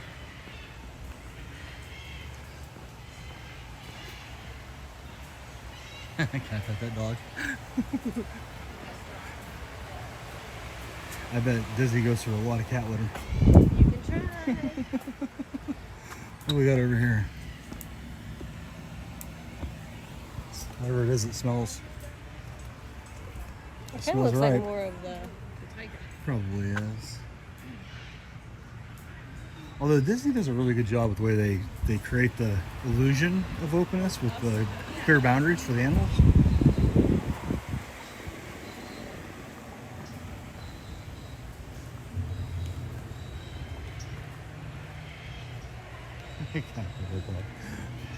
I had this dream that we rescued a hyena last night, actually, which is really funny that you say that, John.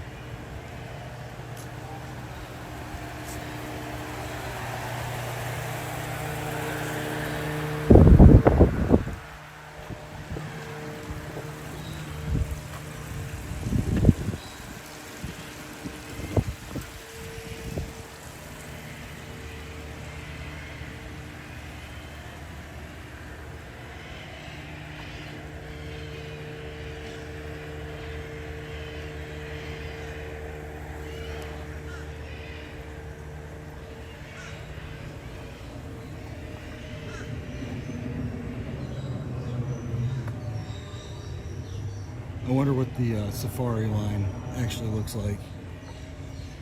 I know when we got in line for it, it was definitely not the stated time. That was ridiculous. There's no way it was 30 minutes.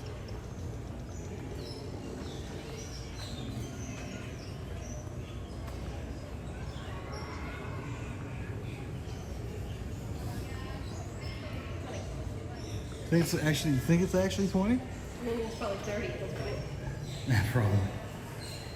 So there wasn't anything over here, was there?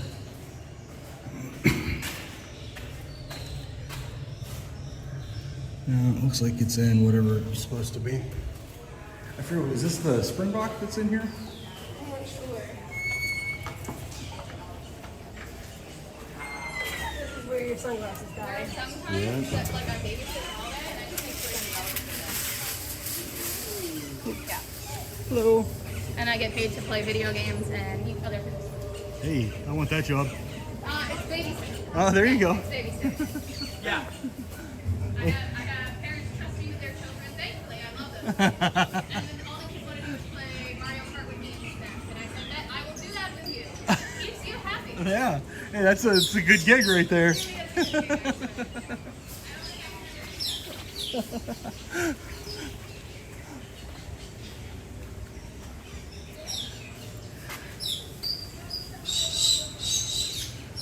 So John, we hit a high of I think 81 today. And it's probably, well, let's see, it's 83 degrees right now, according to my Apple Watch. But it's always wrong, so.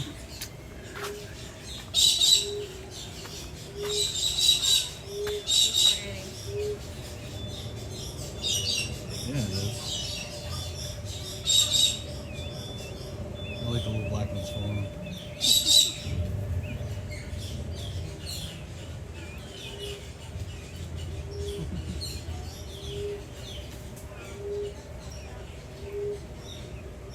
I'm always afraid someone's gonna duke on my head. Always. And it's all because that one time at the beach.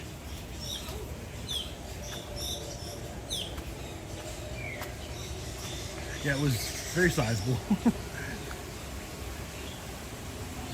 Very awesome color blue. Oh, look at these guys. They're just chilling. They're like, you don't know we're here.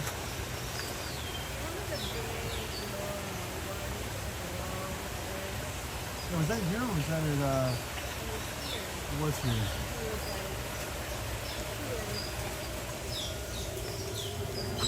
Forget where that was.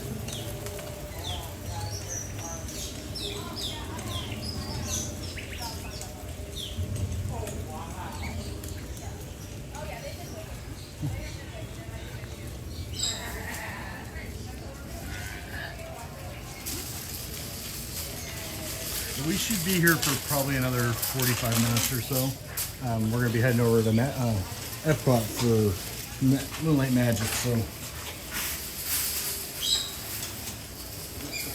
thank you. Guys, and next week we are going to be celebrating from Universal Mardi Gras.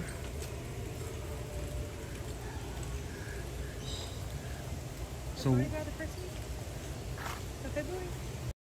well, I mean, it better be, because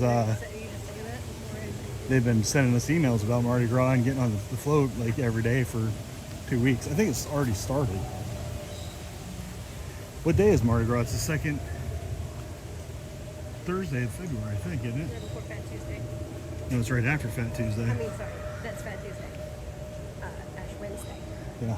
Is when it stops. Yeah. Yeah, Fat Tuesday is when everyone gets drunk, and then at midnight they're all like, "Oh, we're godly people. Let's stop drinking."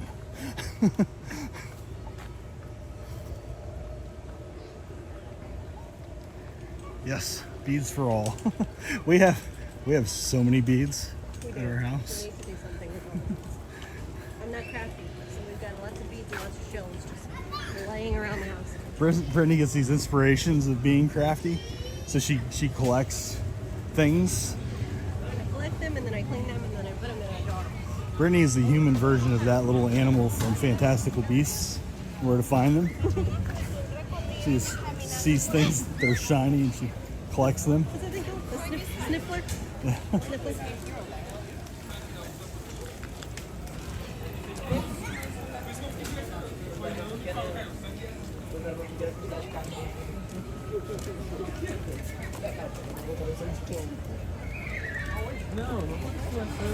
You could have went fast, you went slow. You chose to go slow. Yeah.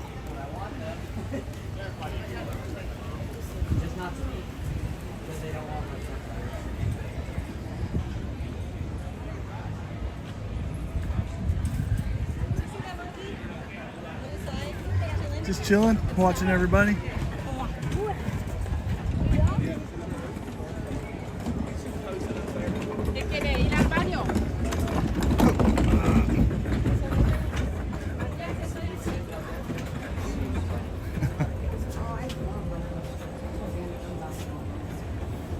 That's the best thing here.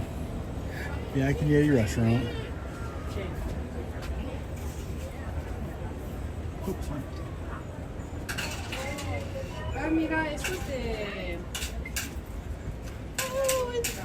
Oh, your pants. Your flowy stuff.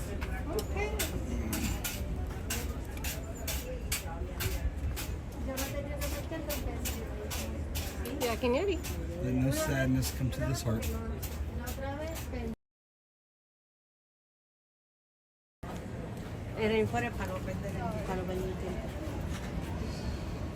This is nice. Oh, that's interesting. Feel the fabric. Is it a rain jacket? It feels like a rain jacket.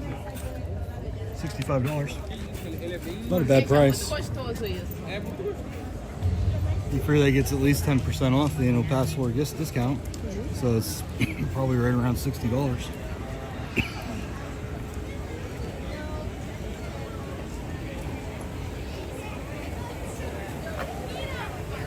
What? Oh yeah, the safari. That's right. Yeah, I saw the Crocs. All right, so let's go check out the safari. We were walking back and forth like we usually do when we're at Animal Kingdom.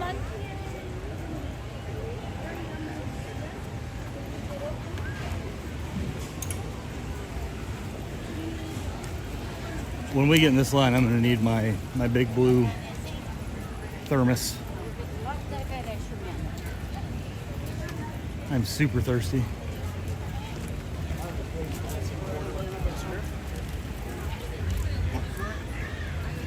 I don't know why she couldn't move over half a foot. Oh, hey Patty, how are you doing today? Going to the dentist. That is never any fun. Brittany's on like her first name basis with her dentist. Amber, we always every year thing. And you know, Amber's how long. Actually, you just switched dentists. The other one's about to. I retired her. Yeah, she's about to go broke.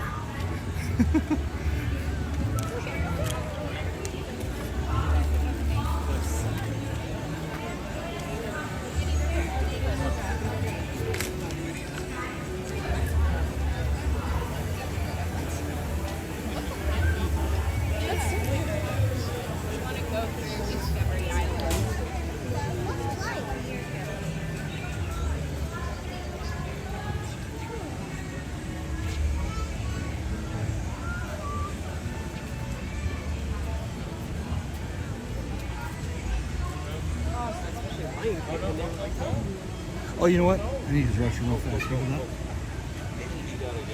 I'm gonna go over here.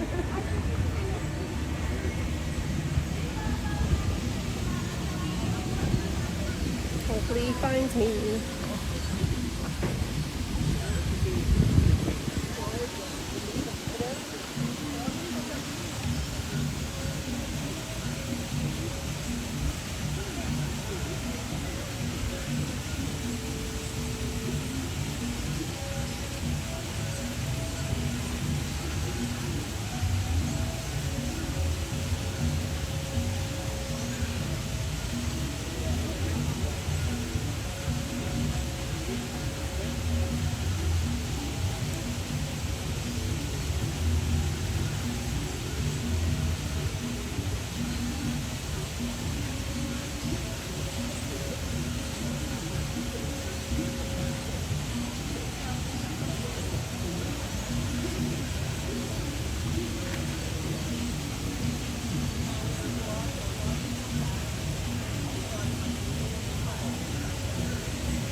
Let me see if I can catch one of the boats.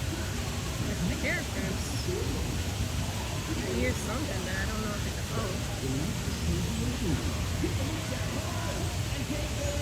It may be. I think it is. No, look. Oh, they're coming? Here, hold this. Pluto? Goofy?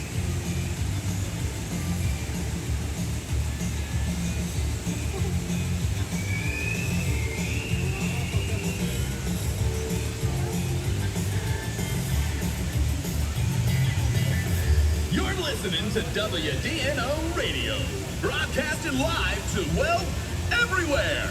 And now, here's all the new news that is new news. For all of you adventuring near the Discovery River, hello! What was I saying? Oh yeah, be on the lookout for your pals, Goofy and Pluto.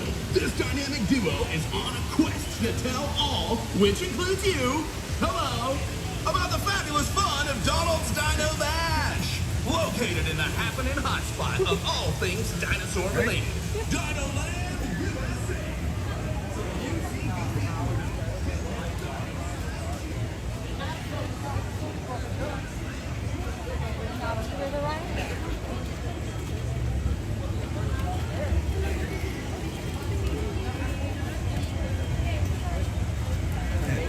Hey, so it's crazy to think that that tree is man-made.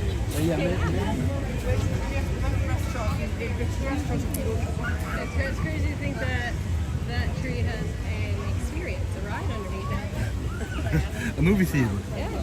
Not just a ride, like a movie theater.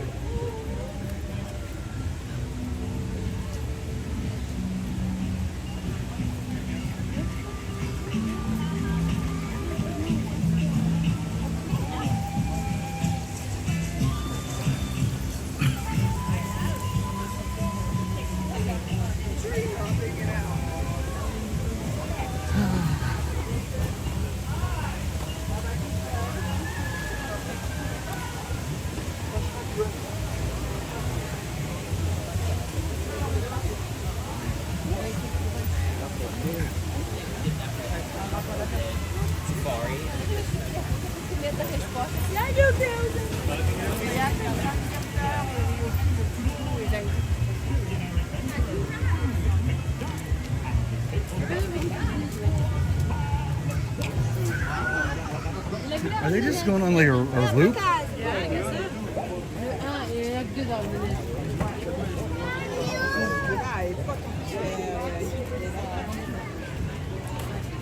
Well, we gotta go that way, don't we? We gotta go that way.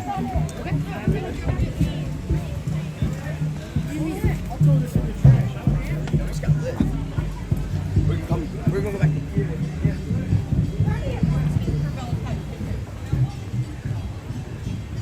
These walls are very inconvenient.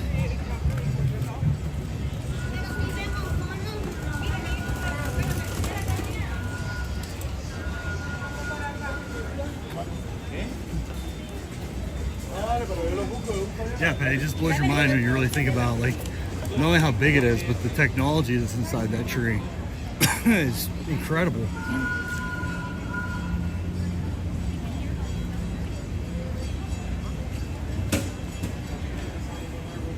So we're gonna need to eat when we do this Moonlight Magic. Okay. Like at least a snack, because if we plan on staying all night, I'm not setting until midnight. Okay. So what do you think in terms of food? Here or here? I mean, I'm not really all that hungry right now, but if we were gonna eat here, I wouldn't mind going to Satoli. Or going like and just sharing the nachos at Yak and Yeti. Although when we walked by, there was people sitting waiting, looked like waiting for the bar. If we're gonna go somewhere, if we're gonna leave and eat it up, well, this is the last time we get a chance to do it. So if you want to do it, we gotta do it now. Epcot.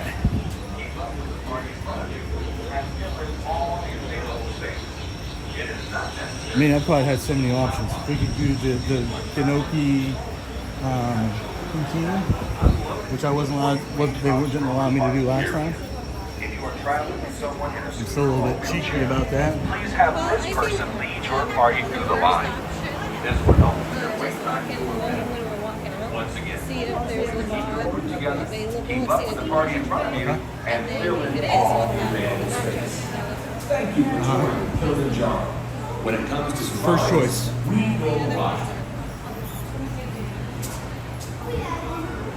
Okay, so my first choice would be probably Yak and Yeti. Second would be Satuli. Third would be the Gnocchi poutine, because that stuff is so good. Well, you can get that anyways while we're there. Yeah. They might even have a voucher for that. Who knows? I don't know what they're allowing with us yet. Wait, this line's worse than it was before.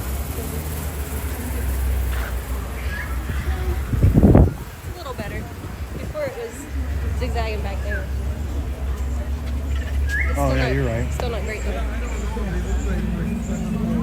Maybe they have 2 trucks going, that's why it's 30 minutes.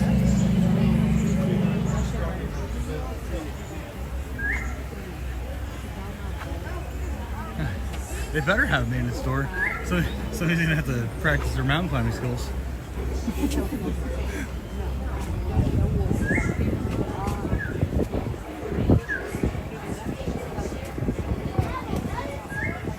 Hey, thank you, Patty. You have a good week as well. When are they gonna have a Good luck at the dentist.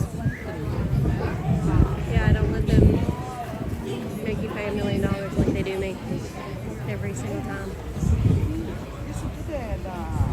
When are they gonna have the new magnet stuff? Oh, I don't know. Is there an Epcot? Yeah. Whenever they have it. I saw a posting about it, but I don't remember. We should ask when we get there.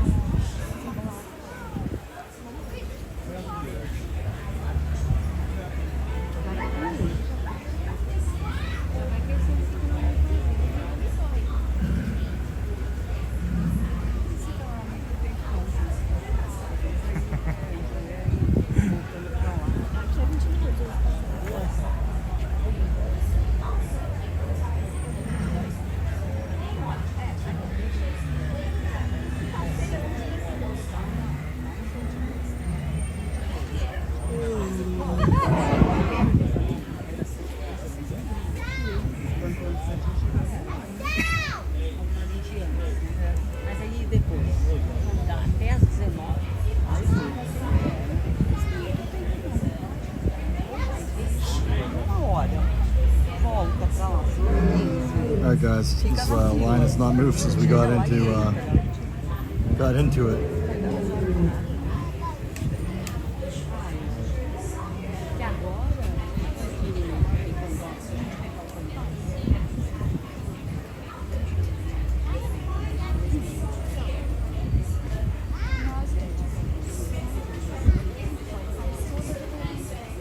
Oh, I gotta do my car.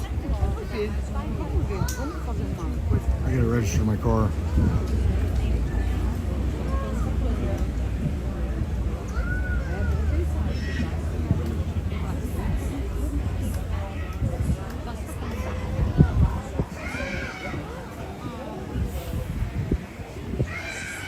I'm really curious if they're gonna shut down all of Epcot tonight, or the backside of Epcot like they did last time, or if they're gonna keep the whole thing open.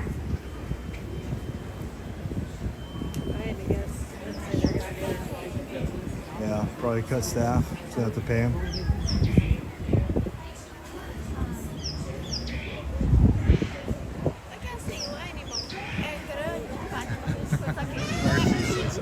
Disney knew you were coming, so they shut everything down.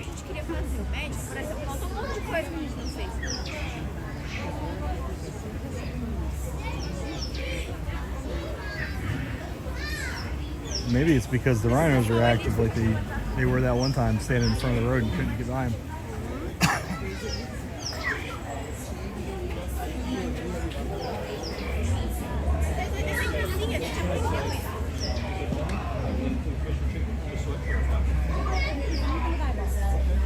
Oh, hey, can you give me the blue bottle? John Bowen, and welcome to Kilimanjaro Safaris. In order to keep your wait time to a minimum, This thing's heavy. My God, that feels like you just lifted a boulder off my back. and fill in all the available space. It is not necessary to perform a single file option. If you are traveling with a stroller, please have children unvaluables unloaded before you reach our stroller parking area. If you are traveling with someone in a scooter or wheelchair, please have this person lead your party through the line. This will help keep your wait time to a minute. Once again, please keep your group together, keep up with the party in front of you, and fill in all the available space. Thank you for touring the Kilimanjaro. When it comes to safaris, we go wild. Bright lights make it difficult to see animals and spoil the magic of the nighttime savannah. So check the setting on your phone now before you begin your safari.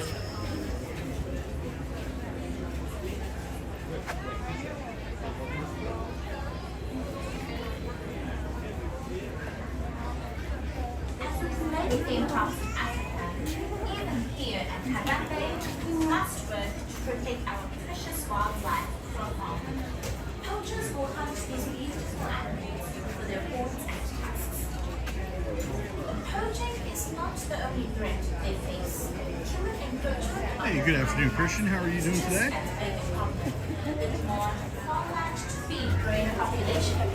The new Hey, is that the lines same that video supply from Living with the precious Land? metals to power our phones and had the electronics. farmer. These are some of the biggest threats that are depriving animals of their native habitats and disrupting their life cycles. It is therefore our shared responsibility to find a balance that protects these magnificent creatures. And so, we of Harambe, together with the Disney Conservation Fund Christian, you and were so right. Conservation It's Organization, a little bit warm, a little bit work humid, with but communities it's Florida, and this is like every day best case to find scenario. ways to keep them safe. No rain. Just by being here today, you are helping us with this work, creating memories that we hope will make a place in your heart for these beautiful creatures. If you would like to do something more to help us with conservation, talk to one of the villagers in Harambe to learn about what we can do together to ensure that our children will have these precious treasures to enjoy and pass on to their own children. But for now, keep your eyes and ears open. No two safaris are the same. New animals and discovering new behaviors on each trip into the reserve. So, asante sana for your visit. Have a wonderful journey and kizuri bahati. Good luck.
funny how close they look. They're not actually that close. It looks like on the video they're just facing each other, it looks like. Hello, everyone, and welcome to Kilimanjaro Safaris.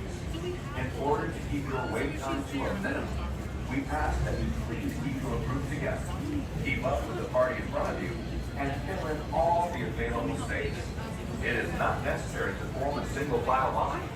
If you are traveling with a stroller, please have children and valuables unloaded before you reach our Guys, stroller I'm so parking zoomed in area. right now. If you are I can't traveling control with the someone camera in a very well. scooter or wheelchair, please have this person lead your party through the line. This will help keep your wait time to a minimum. Sorry, I'm so shaky, guys. Please keep your group together, keep up with the party in front of you, and fill in all the available space. Thank you for touring with Kilimanjaro. When it comes to safaris, we go wild.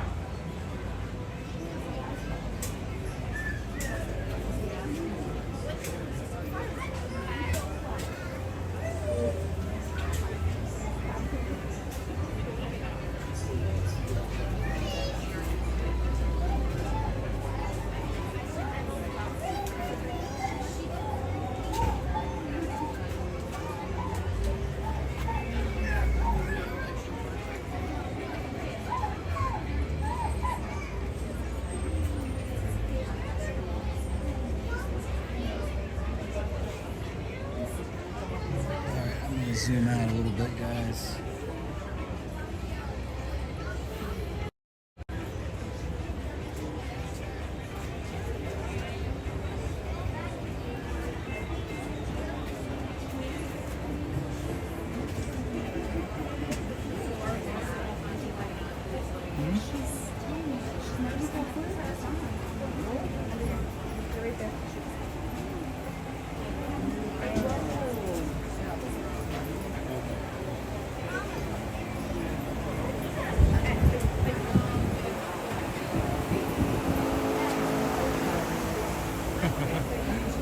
Best haircut in the entire park.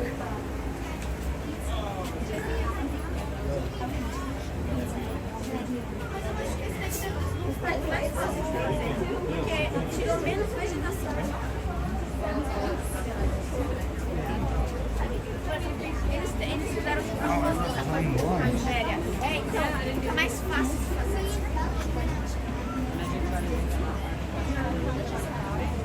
É mais fácil.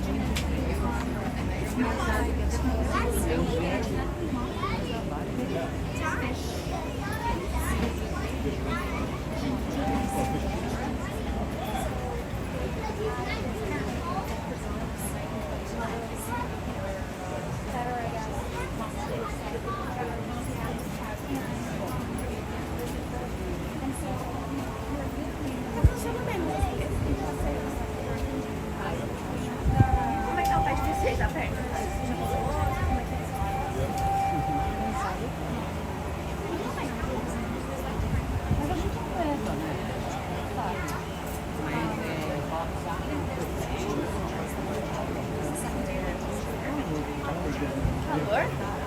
See how you're doing.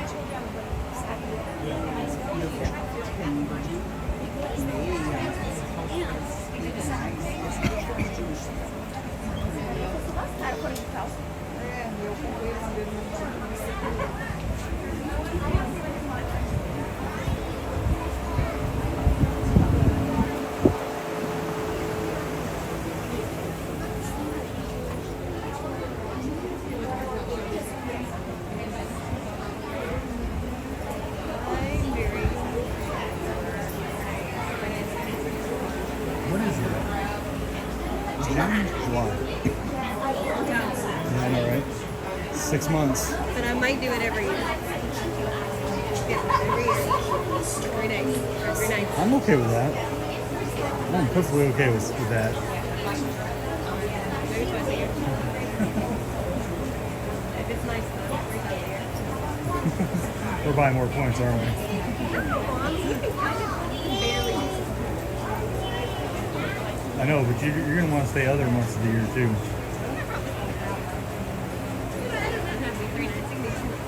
I'm okay with 3. Don't try to take it away from me. We have actual place. Yeah, well. Here we go. Ready? I'm hoping when the stream ends that I can get into my email and find out that this closing is actually going to happen We are almost ready to today. board you on our safari vehicles, and I wanted to make certain I told you about our loading procedures. Before you actually It'd be enter the awesome to loading have just area, before my birthday. please locate the nearest trash bin and discard any unfinished food or drinks. If someone in your party is traveling with a mobility device, please line up behind that person, allowing them to lead the group through the gate at the end of the ramp immediately in front of you. As you approach the loading platform, please note that it is divided into two distinct zones. The area with handles is the loading zone or zone 1. Zone 1 is where you will stand just before you board your vehicle. Zone 2 is immediately behind it. As you move out into zone 2, please note the 4 circles at your feet in each row of the zone. Each row can comfortably seat 4 adults. Children may be seated next to or on the laps of their parents or accompanying adults. As the group ahead of you boards the safari truck, you may follow them in the loading area. But do not attempt to board the vehicle with them. The truck for your safari will follow shortly. For your own safety, always remain seated during your safari, as the road can be rough and bumpy. And keep your arms, And if you hands, fall into the legs, crocodile and pit, they will not feet stop inside the vehicle at all times. They will go so much faster. Please keep your eyes on your children. Securely store any personal items. And if you are on a night safari, don't forget to turn off the flash on your camera or phone. Once again, have a wonderful safari. And as we say here, Behind's gonna stop. Karibuni, welcome aboard. The last thing you want is to have the next one come in and the person be like,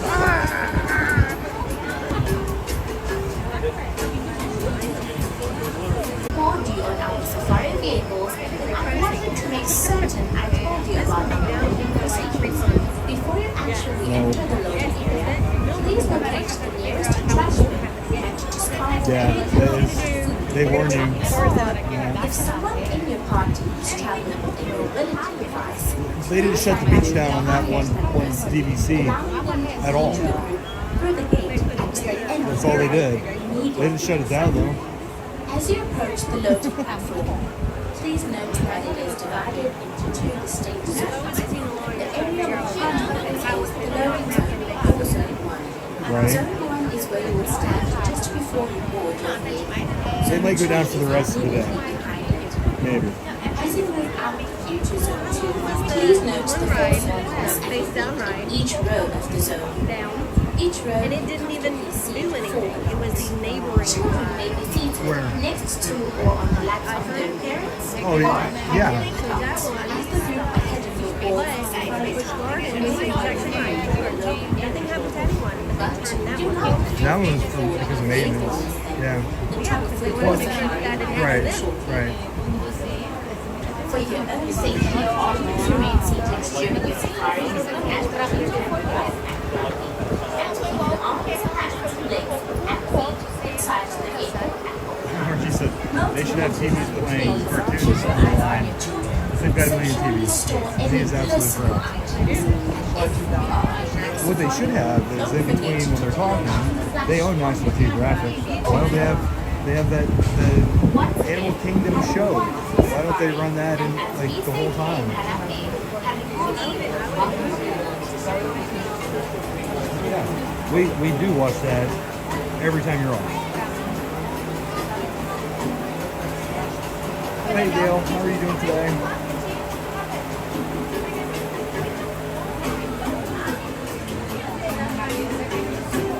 We've been in line now for about 15 minutes for the safari. I had to post a line of 30, but I'm not quite sure exactly how long we've been in line for.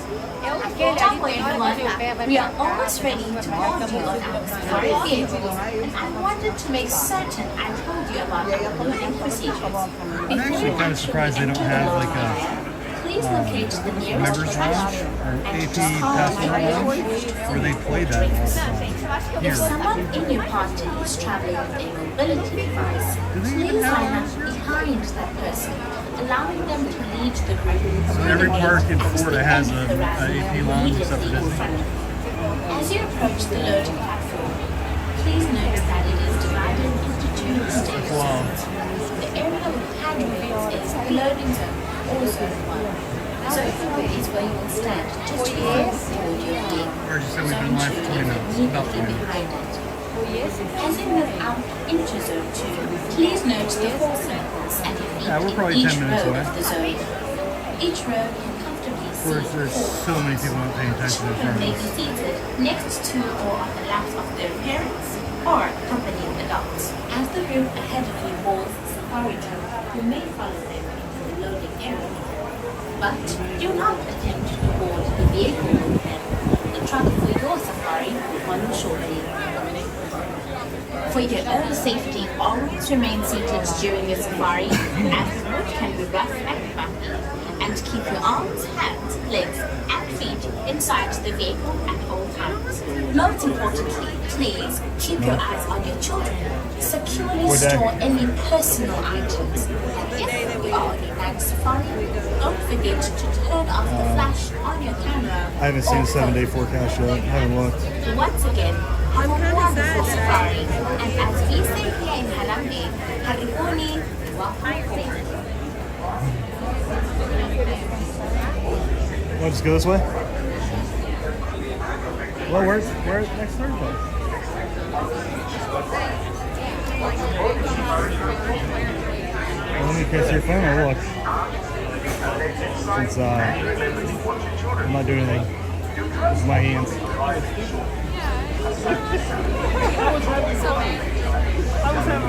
There's the adoring fans on the thing, waiting, hanging on my every word.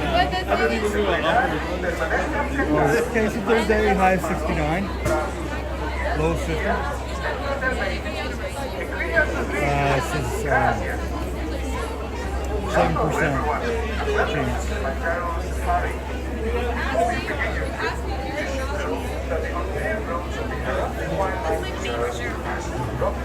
Well, I mean, 69, this is 82 right now.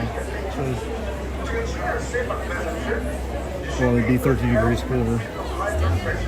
That's you know, when you wake up and you're really cold and it's 69 degrees, and you're complaining that it's really cold when you woke up.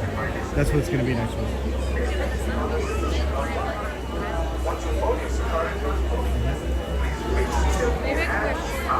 Okay, so you remember when it's 69 degrees in the house and you ride the Peloton and you still say it's too cold? Oh, okay, never mind. So now the question is, do you want to go on the dinosaur? Bienvenidos a Kilimanjaro Safari. Para su seguridad, permanezcan sentados, mantengan las manos, brazos, pies y piernas. It's going to close permanently too. Dinosaur's gonna close? They're replacing it with, is it Indiana Jones that replaced the dinosaur? Sorry, I didn't mean to shout it at you. No, I didn't you're know. good. Okay. Yeah, apparently they're going to turn it into Indiana Jones. Did they say when it's gonna close, or it just never does? Yeah. And it's just, that's just 50-50 if it actually happens. Right. Yeah. But if that helps sway you, Right. it might be the only time you ever get a chance to ride it. That's another good question.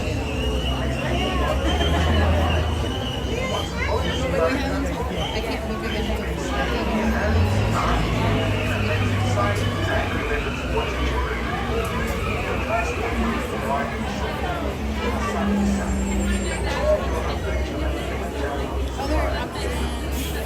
Do you know when dinosaurs closing? Kilimanjaro Safari.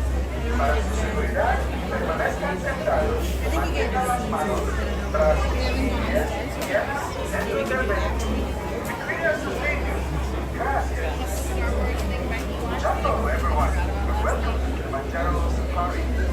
Before you begin your trip, you should know that the unpaved roads of the Harambe Wildlife Reserve transit rough and rugged terrain. Make experience of and some enjoy.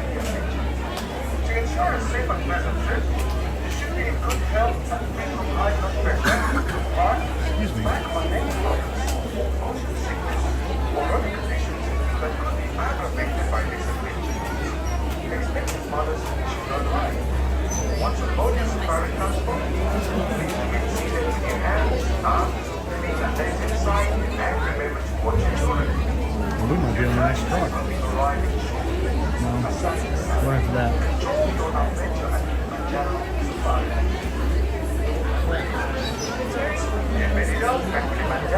Do you want to sit on the outside or the middle?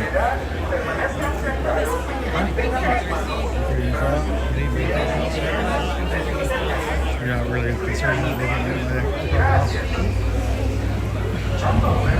This is very nice. You'll be okay.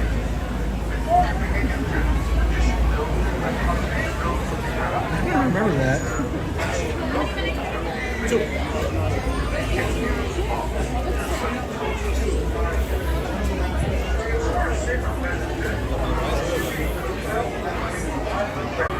Expect to cause a once aboard your safari transport, please remain seated with your hands, arms, feet and legs inside, and remember to watch your children. You want to wait? I can wait. I can wait if you want.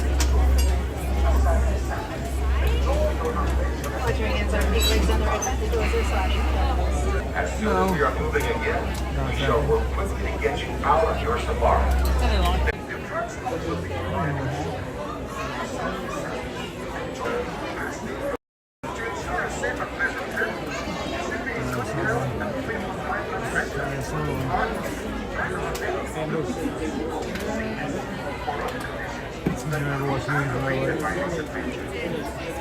Tom Jumbo, everyone.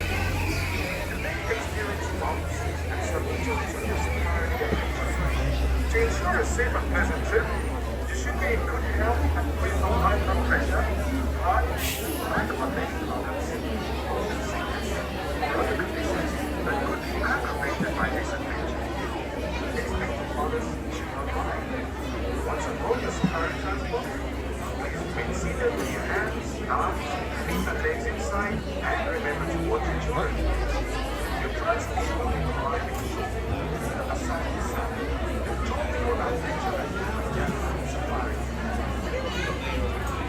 Jumbo, everyone.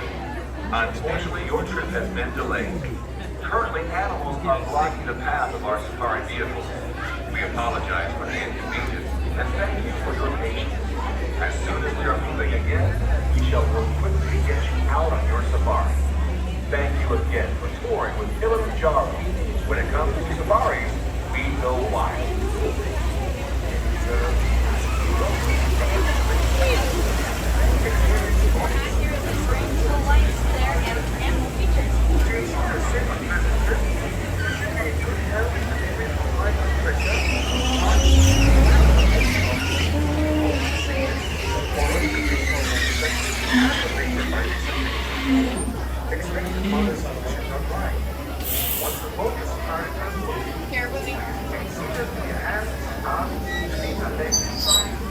Yeah, Cariboonie, that means welcome. So welcome aboard, everyone.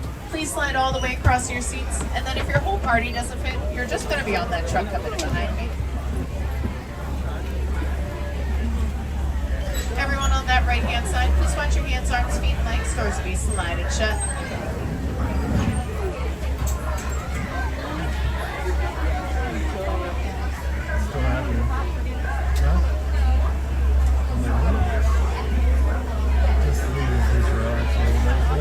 Water just needs to hit my bloodstream.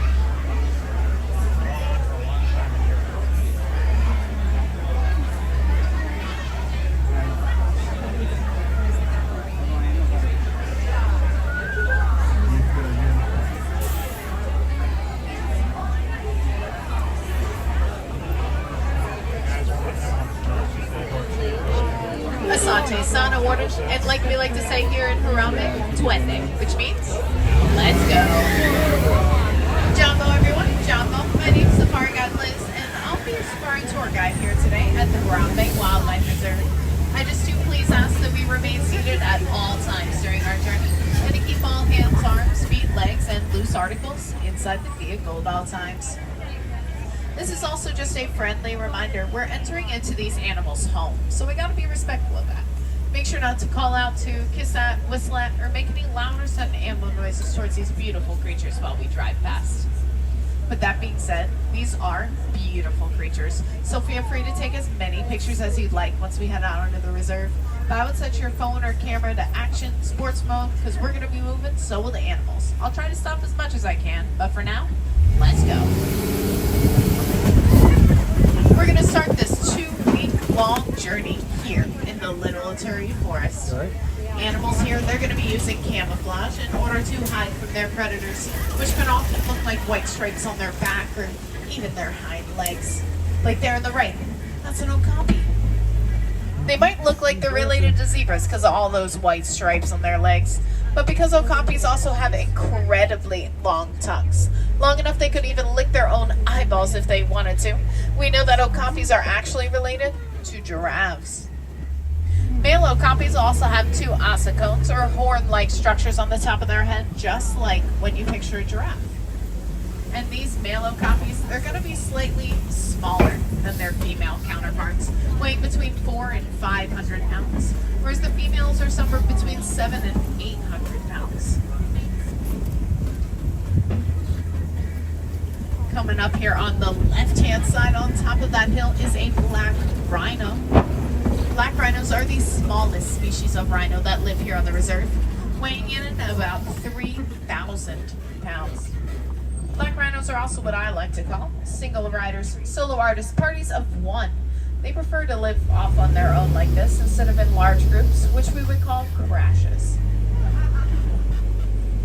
There on the right-hand side, those 2 black and white birds are saddle-billed storks. They can stand up to 5 feet tall, and they have a wingspan anywhere from 8 to about 9 feet wide. Saddle-billed storks are also the first documented lovebirds, the first birds known to mate for life, and if their mate were to pass away for whatever reason, they won't go off and find another. Coming up here on the left, we have 2 different species of antelope. Those gray ones to the left are the greater kudu. They are the tallest species of antelope in the world, standing almost 6 feet tall at the shoulder. And then that orange-colored antelope to the right of them, those are the bongos. They're sometimes called the ghosts of the forest because they're hardly ever seen. And then they have those angled back horns, perfect for quickly diving up the bushes to escape their predators. Now let's dive on deeper into this Little Etruria Forest on towards the Safi River. Safi River is going to be home of many aquatic animals. Animals that'll make their homes around, maybe even underneath of the water. Like there on the right. On that first island are some pink-backed pelicans. They get their name from that pink color their back will turn during mating season. If I'm being honest, it kind of looks like they're blushing even. And then once these pelicans do find a mate, both the males and females, the mothers and fathers, they're going to work together to build their nest and work together to incubate and raise their little ones once they hatch. Yeah, duck in the way. Let's keep our eyes on the water here on the left-hand side. See if we can spot anything swimming down there. Like that Nile hippo about to surface. See it right there? That was a duck. Nile hippos can weigh up to 5,000 pounds. When they're on the land, they can run at speeds between 20 and 25 miles an hour. And when they're in the water, they can hold their breath for 8 minutes at a time. Hippos will even hold their breath while they're sleeping, using that 5,000 pounds to keep themselves submerged along the bottoms of the river. When they need to take a breath, they'll stick their nose above the water and take it, and do all of that without even waking up. Coming up again on the left-hand side, there are some Nile crocodiles. Nile crocodiles can grow anywhere from 14 to almost 20 feet long. They can weigh up to 2,000 pounds, and they have a bite force of up to 5,000 pounds, giving them one of the strongest jaws in all of the animal kingdom. Nile crocodiles can also hold their breath for an obscene amount of time. Given that the water's cool and they're not really moving around too much, they can hold their breath for 8 hours at a time. But if the water's a little warmer than they'd like it, or if they're swimming a lot, they can really only hold their breath for a measly 15 minutes. Now let's transition our way on out of the Little Etruria Forest and Safi River and on into the savannah. This right here is going to be home of Africa's most popular animals, but it's also home to these baobab trees, like here on the right-hand side. Baobab trees are going to remain leafless for 9 months out of the year. So it looks like their roots are growing straight on up into the sky. Because of that, they've rightfully earned themselves the nicknames the upside down trees. However, what makes baobabs important to the savanna is the fact that they'll store water in their bark. It'll be about it. Because of that fact, baobabs have awesome there on the right hand side. It looks like our welcoming party has arrived. Confusion. But as to why a group of wildebeest is called a confusion, that's the confusing part. I have absolutely no idea. But these confusions can be up to 1.5 million individuals strong. And at one point, there was a confusion of wildebeest that was so large, it kicked up a sand cloud big enough you could have seen it from outer space. And now here on the left-hand side, there is a pack of African painted dogs laying down in that den. They get their name from that beautiful painted look of their coat. I hope y'all like it. I did it just this morning. But don't be fooled by these little cuties here, because they are one of the most successful predators here in the savannah. Their success rate is up to 80% high, whereas a lion's, that's about 25%. Again, on the left-hand side, closest to us are some Ankole cattle, nicknamed the Watusi cattle. And that's after the Watusi tribe that first domesticated them thousands of years ago. These cattle were domesticated so very long ago that there are references to them in ancient Egyptian hieroglyphics. And those horns are huge. They can grow up to 6 feet long from end to end. So you think they're pretty heavy. But because of a honeycomb-like structure on the inside of them, they're really light. They're like 10 to 15 pounds, whereas you think they're more like 30 to 40. Ankole cattle are also very distant relatives of the Texas Longhorns. However, I don't see the resemblance. And that honeycomb-like structure, it not only helps keep those horns light so the cattle's necks don't hurt, but it also helps circulate their blood so that during the hot summer months, they can keep cool, and during the cool winter months, they're able to keep warm. Here's the rest of that confusion. Here on the right-hand side. Sometimes you can hear a confusion of wildebeest. You can hear wildebeest be referred to by their local name, which is the gnu, spelled G-N-U. And that's after the sound that they make. Kind of like calling a dog a bark, a cow a moo, a pig an oink. You get the idea.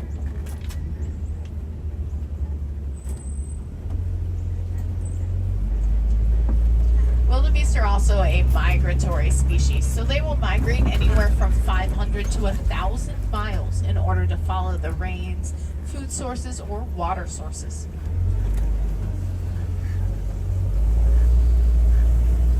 And now coming up here on the left-hand side, we have a tower of Maasai giraffes. Giraffes can stand anywhere from 14 to 20 feet tall. They also have incredibly long and purple tongues that they use to grab leaves off of the trees, just like the okapi would back in that little Turi forest. Again on the left there, those tan antelope laying down to the right, those are the elands. The elands are the largest species of antelope in the entire world. Both the males and the females will have those horns on top of their head. And when it comes time for them to find a mate, the males are actually going to go off and decorate those horns with anything he finds pretty, like flowers, leaves, vines, and bushes. And then he'll bring the horns to the females, and it's up to her to decide how well he actually did. Some more wildebeest here on the left-hand side.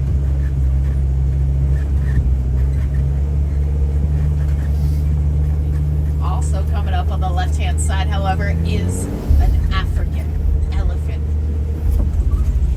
African elephants can weigh up to 18,000 pounds, standing almost 15 feet tall.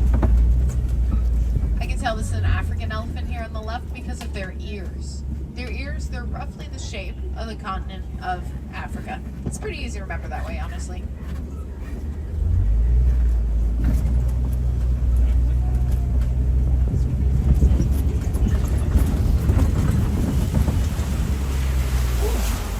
Quite a bit of hay there, buddy. That trunk has more than 150,000 muscles in it. More muscles in just their trunk than we have in our entire bodies.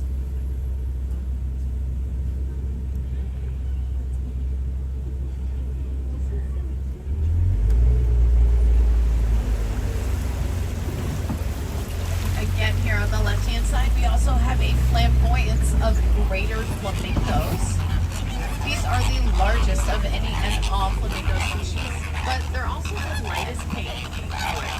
They get that beautiful light pink color at around 2 years old, or after they've had enough microscopic, they'll eventually get those pink ones.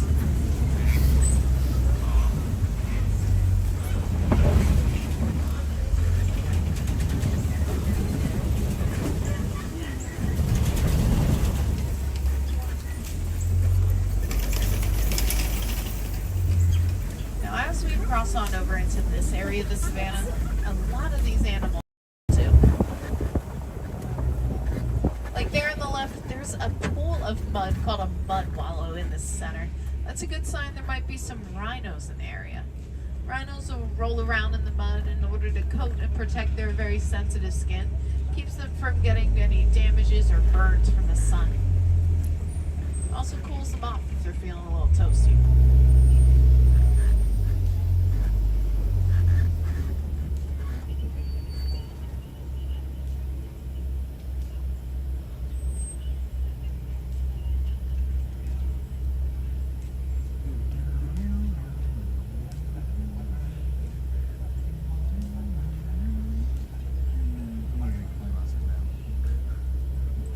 We're hanging tight here for a little bit because there's a rhino in the road up ahead. At least somebody found him. Before we get up to those rhinos, coming up on the left-hand side, there is a cheetah on this hill.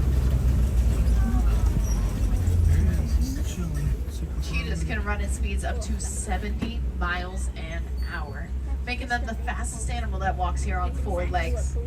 But do you know they're also very social animals? They'll roam around in groups called coalitions. And these coalitions will be like 10 to 15 cheetahs. They're mostly males and they're mostly brothers. Cheetahs are so very social that if one cheetah cub were to be born in a zoo, that zoo will pair the cub up with a puppy dog, like a lab puppy, golden retriever puppy, and they are very, very social animals. So they're not only going to enjoy each other's company, but they'll be each other's lifelong friends. Cheetahs also don't roar like other big cats do. Instead, they purr, they meow, they even chirp like birds sometimes. But I would like to formally introduce you all to His and Her Majesty King and Queen of the Roars themselves here on the left-hand side. He's doing what lions do best, and that is sleep. They'll sleep anywhere from 18 to 20 hours a day. Coming up on the right-hand side, it looks like we found the culprit rhinos. These are the white rhinos. They're the largest species of rhino that live here in the reserve, weighing in at about 8,000 pounds. And all rhinos will have these horns on the rocks and branches, get them into a very specific shape, but they're not sharpening it. They're not doing this for an aggressive reason. They're purely doing this for their aesthetics, just to show off personality. And then we got the safari will be closing at 5:15 today. I highly recommend, if you've never heard a lion roar, hop back in line. Usually around 4:45, 5 o'clock, they start roaring, letting out some big ones. In the meantime, here on the left-hand side, we have some burrows. So that means we should keep our eyes out for some warthogs. Warthogs live in burrows. Sometimes they're resourceful, reusing other animals' abandoned burrows, like aardvark's burrows. But not only are warthogs resourceful, they're also incredibly intelligent. They manage to keep themselves off of the endangered species list even in friendship. Again, there on the right, walking across the clearing is a water buck. As their name may imply, they're never found too far from a source of water. Sometimes other animals, like those white rhinos, will follow water bucks to find sources of water. We can see with our eyes, their coat, it was pretty shaggy, but it's also very oily, which makes it waterproof. So if you ever hop on the safari and it's raining and take a peek at those water bucks, they're actually going to look bone dry. And unfortunately, this right here is my least favorite part of the safari. For our 2-week-long journey here in Dundee, I was told we had gotten a whole new team of wardens, which is no big deal, except they were described to me as small and cute, lacking communication skills, and loving to butt heads. I'm glad you could all come with me to investigate, but looks like I got a little bit of a problem on my hands. I mean, my coworkers had told me that they were all fully grown and fully qualified adult goats, but I thought they were joking because they said they all had BAs. I see what they mean now. These goats are also what's known as a ruminant, which means they have 4 chambers in their stomach. Keeps them so makes it easy for them to digest things that other animals leave behind, like poison ivy and poison oak, and it keeps their milk and cheese safe for us. Just if you head on over to Creature Comforts, the name of the Starbucks, and get yourself a flat white. All proceeds from that flat white purchase are going to go directly to the critically endangered cotton-top tamarin monkeys. But luckily for them, and luckily for us, 3 new triplets were born just this year here at Animal Kingdom. So you can get that flat white, go across the path, welcome in that family, and let them know you're doing the best you can. But you can also go on down to Nomad Lounge, get a glass of lion wine, and all proceeds from that beverage are going to go directly towards all the beautiful and foreign lions out here on this planet. Speaking of lions, if I've got any wilderness explorers, you've been aboard the Simba 1. Simba, like the lion, and then the number 1. It's been my pleasure to have been your safari guide today, everyone. My name's Liz. I'm from Bluebell, like the ice cream, Pennsylvania. And here in Harambe, we don't like to say goodbyes. Goodbyes, they're far too sad and they are far too final. So instead, we use the phrase kwaherini, which means go well. So kwaherini, everybody, go well, go wild, get yourself a flat white, a glass of lime wine, but most importantly, go enjoy the whole rest of your day here at Animal Kingdom. Everyone on that right, watch your hands, arms, feet, legs. Doors are sliding back open. Kwaherini, everyone. Enjoy your day. Okay. Thank you.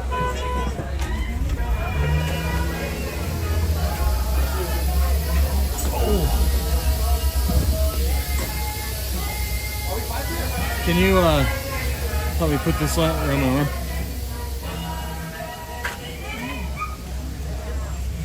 Thank you. All right. I think so too. I think that's the roughest ride in the entire park. I think it is too. I think it's rougher than the dinosaurs. Think you're ready? Okay. The only thing we're going to do is we're going to walk. All right, so did you want to go over to the Starbucks? No. I want to go over to Yak and Yeti. About that time, right? It is about that time. Gosh, it's 4:53. All right, guys, so we're gonna head over to Yak and Yeti, but we're gonna go ahead and shut the stream down for the night. I don't know why my battery's almost dead. We will be back February 1st from Universal for Mardi Gras. Yeah, so that should be fun. I don't think we got a Mardi Gras float. No, I tried real hard, but everybody was faster than me. Yeah, we were too slow. Anyway, you all have a wonderful week. We'll see you guys next week. I'm sure we'll have some shorts from Moonlight Magic tonight to put up. Don't forget to follow Brittany over on Instagram and I Come Here for the Food. We also have a TikTok, which I haven't really been uploading to, but I plan on doing more of. Also, I Come Here for the Food. Check it out. Guys, you have a wonderful afternoon. Bye. Okay, so yeah, is that good. Ow! Yeah, we haven't done Rafiki's Planet Watch in a really long time. I think we might be going back to the hotel.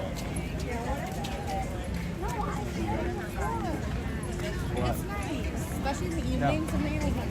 Yeah, you all.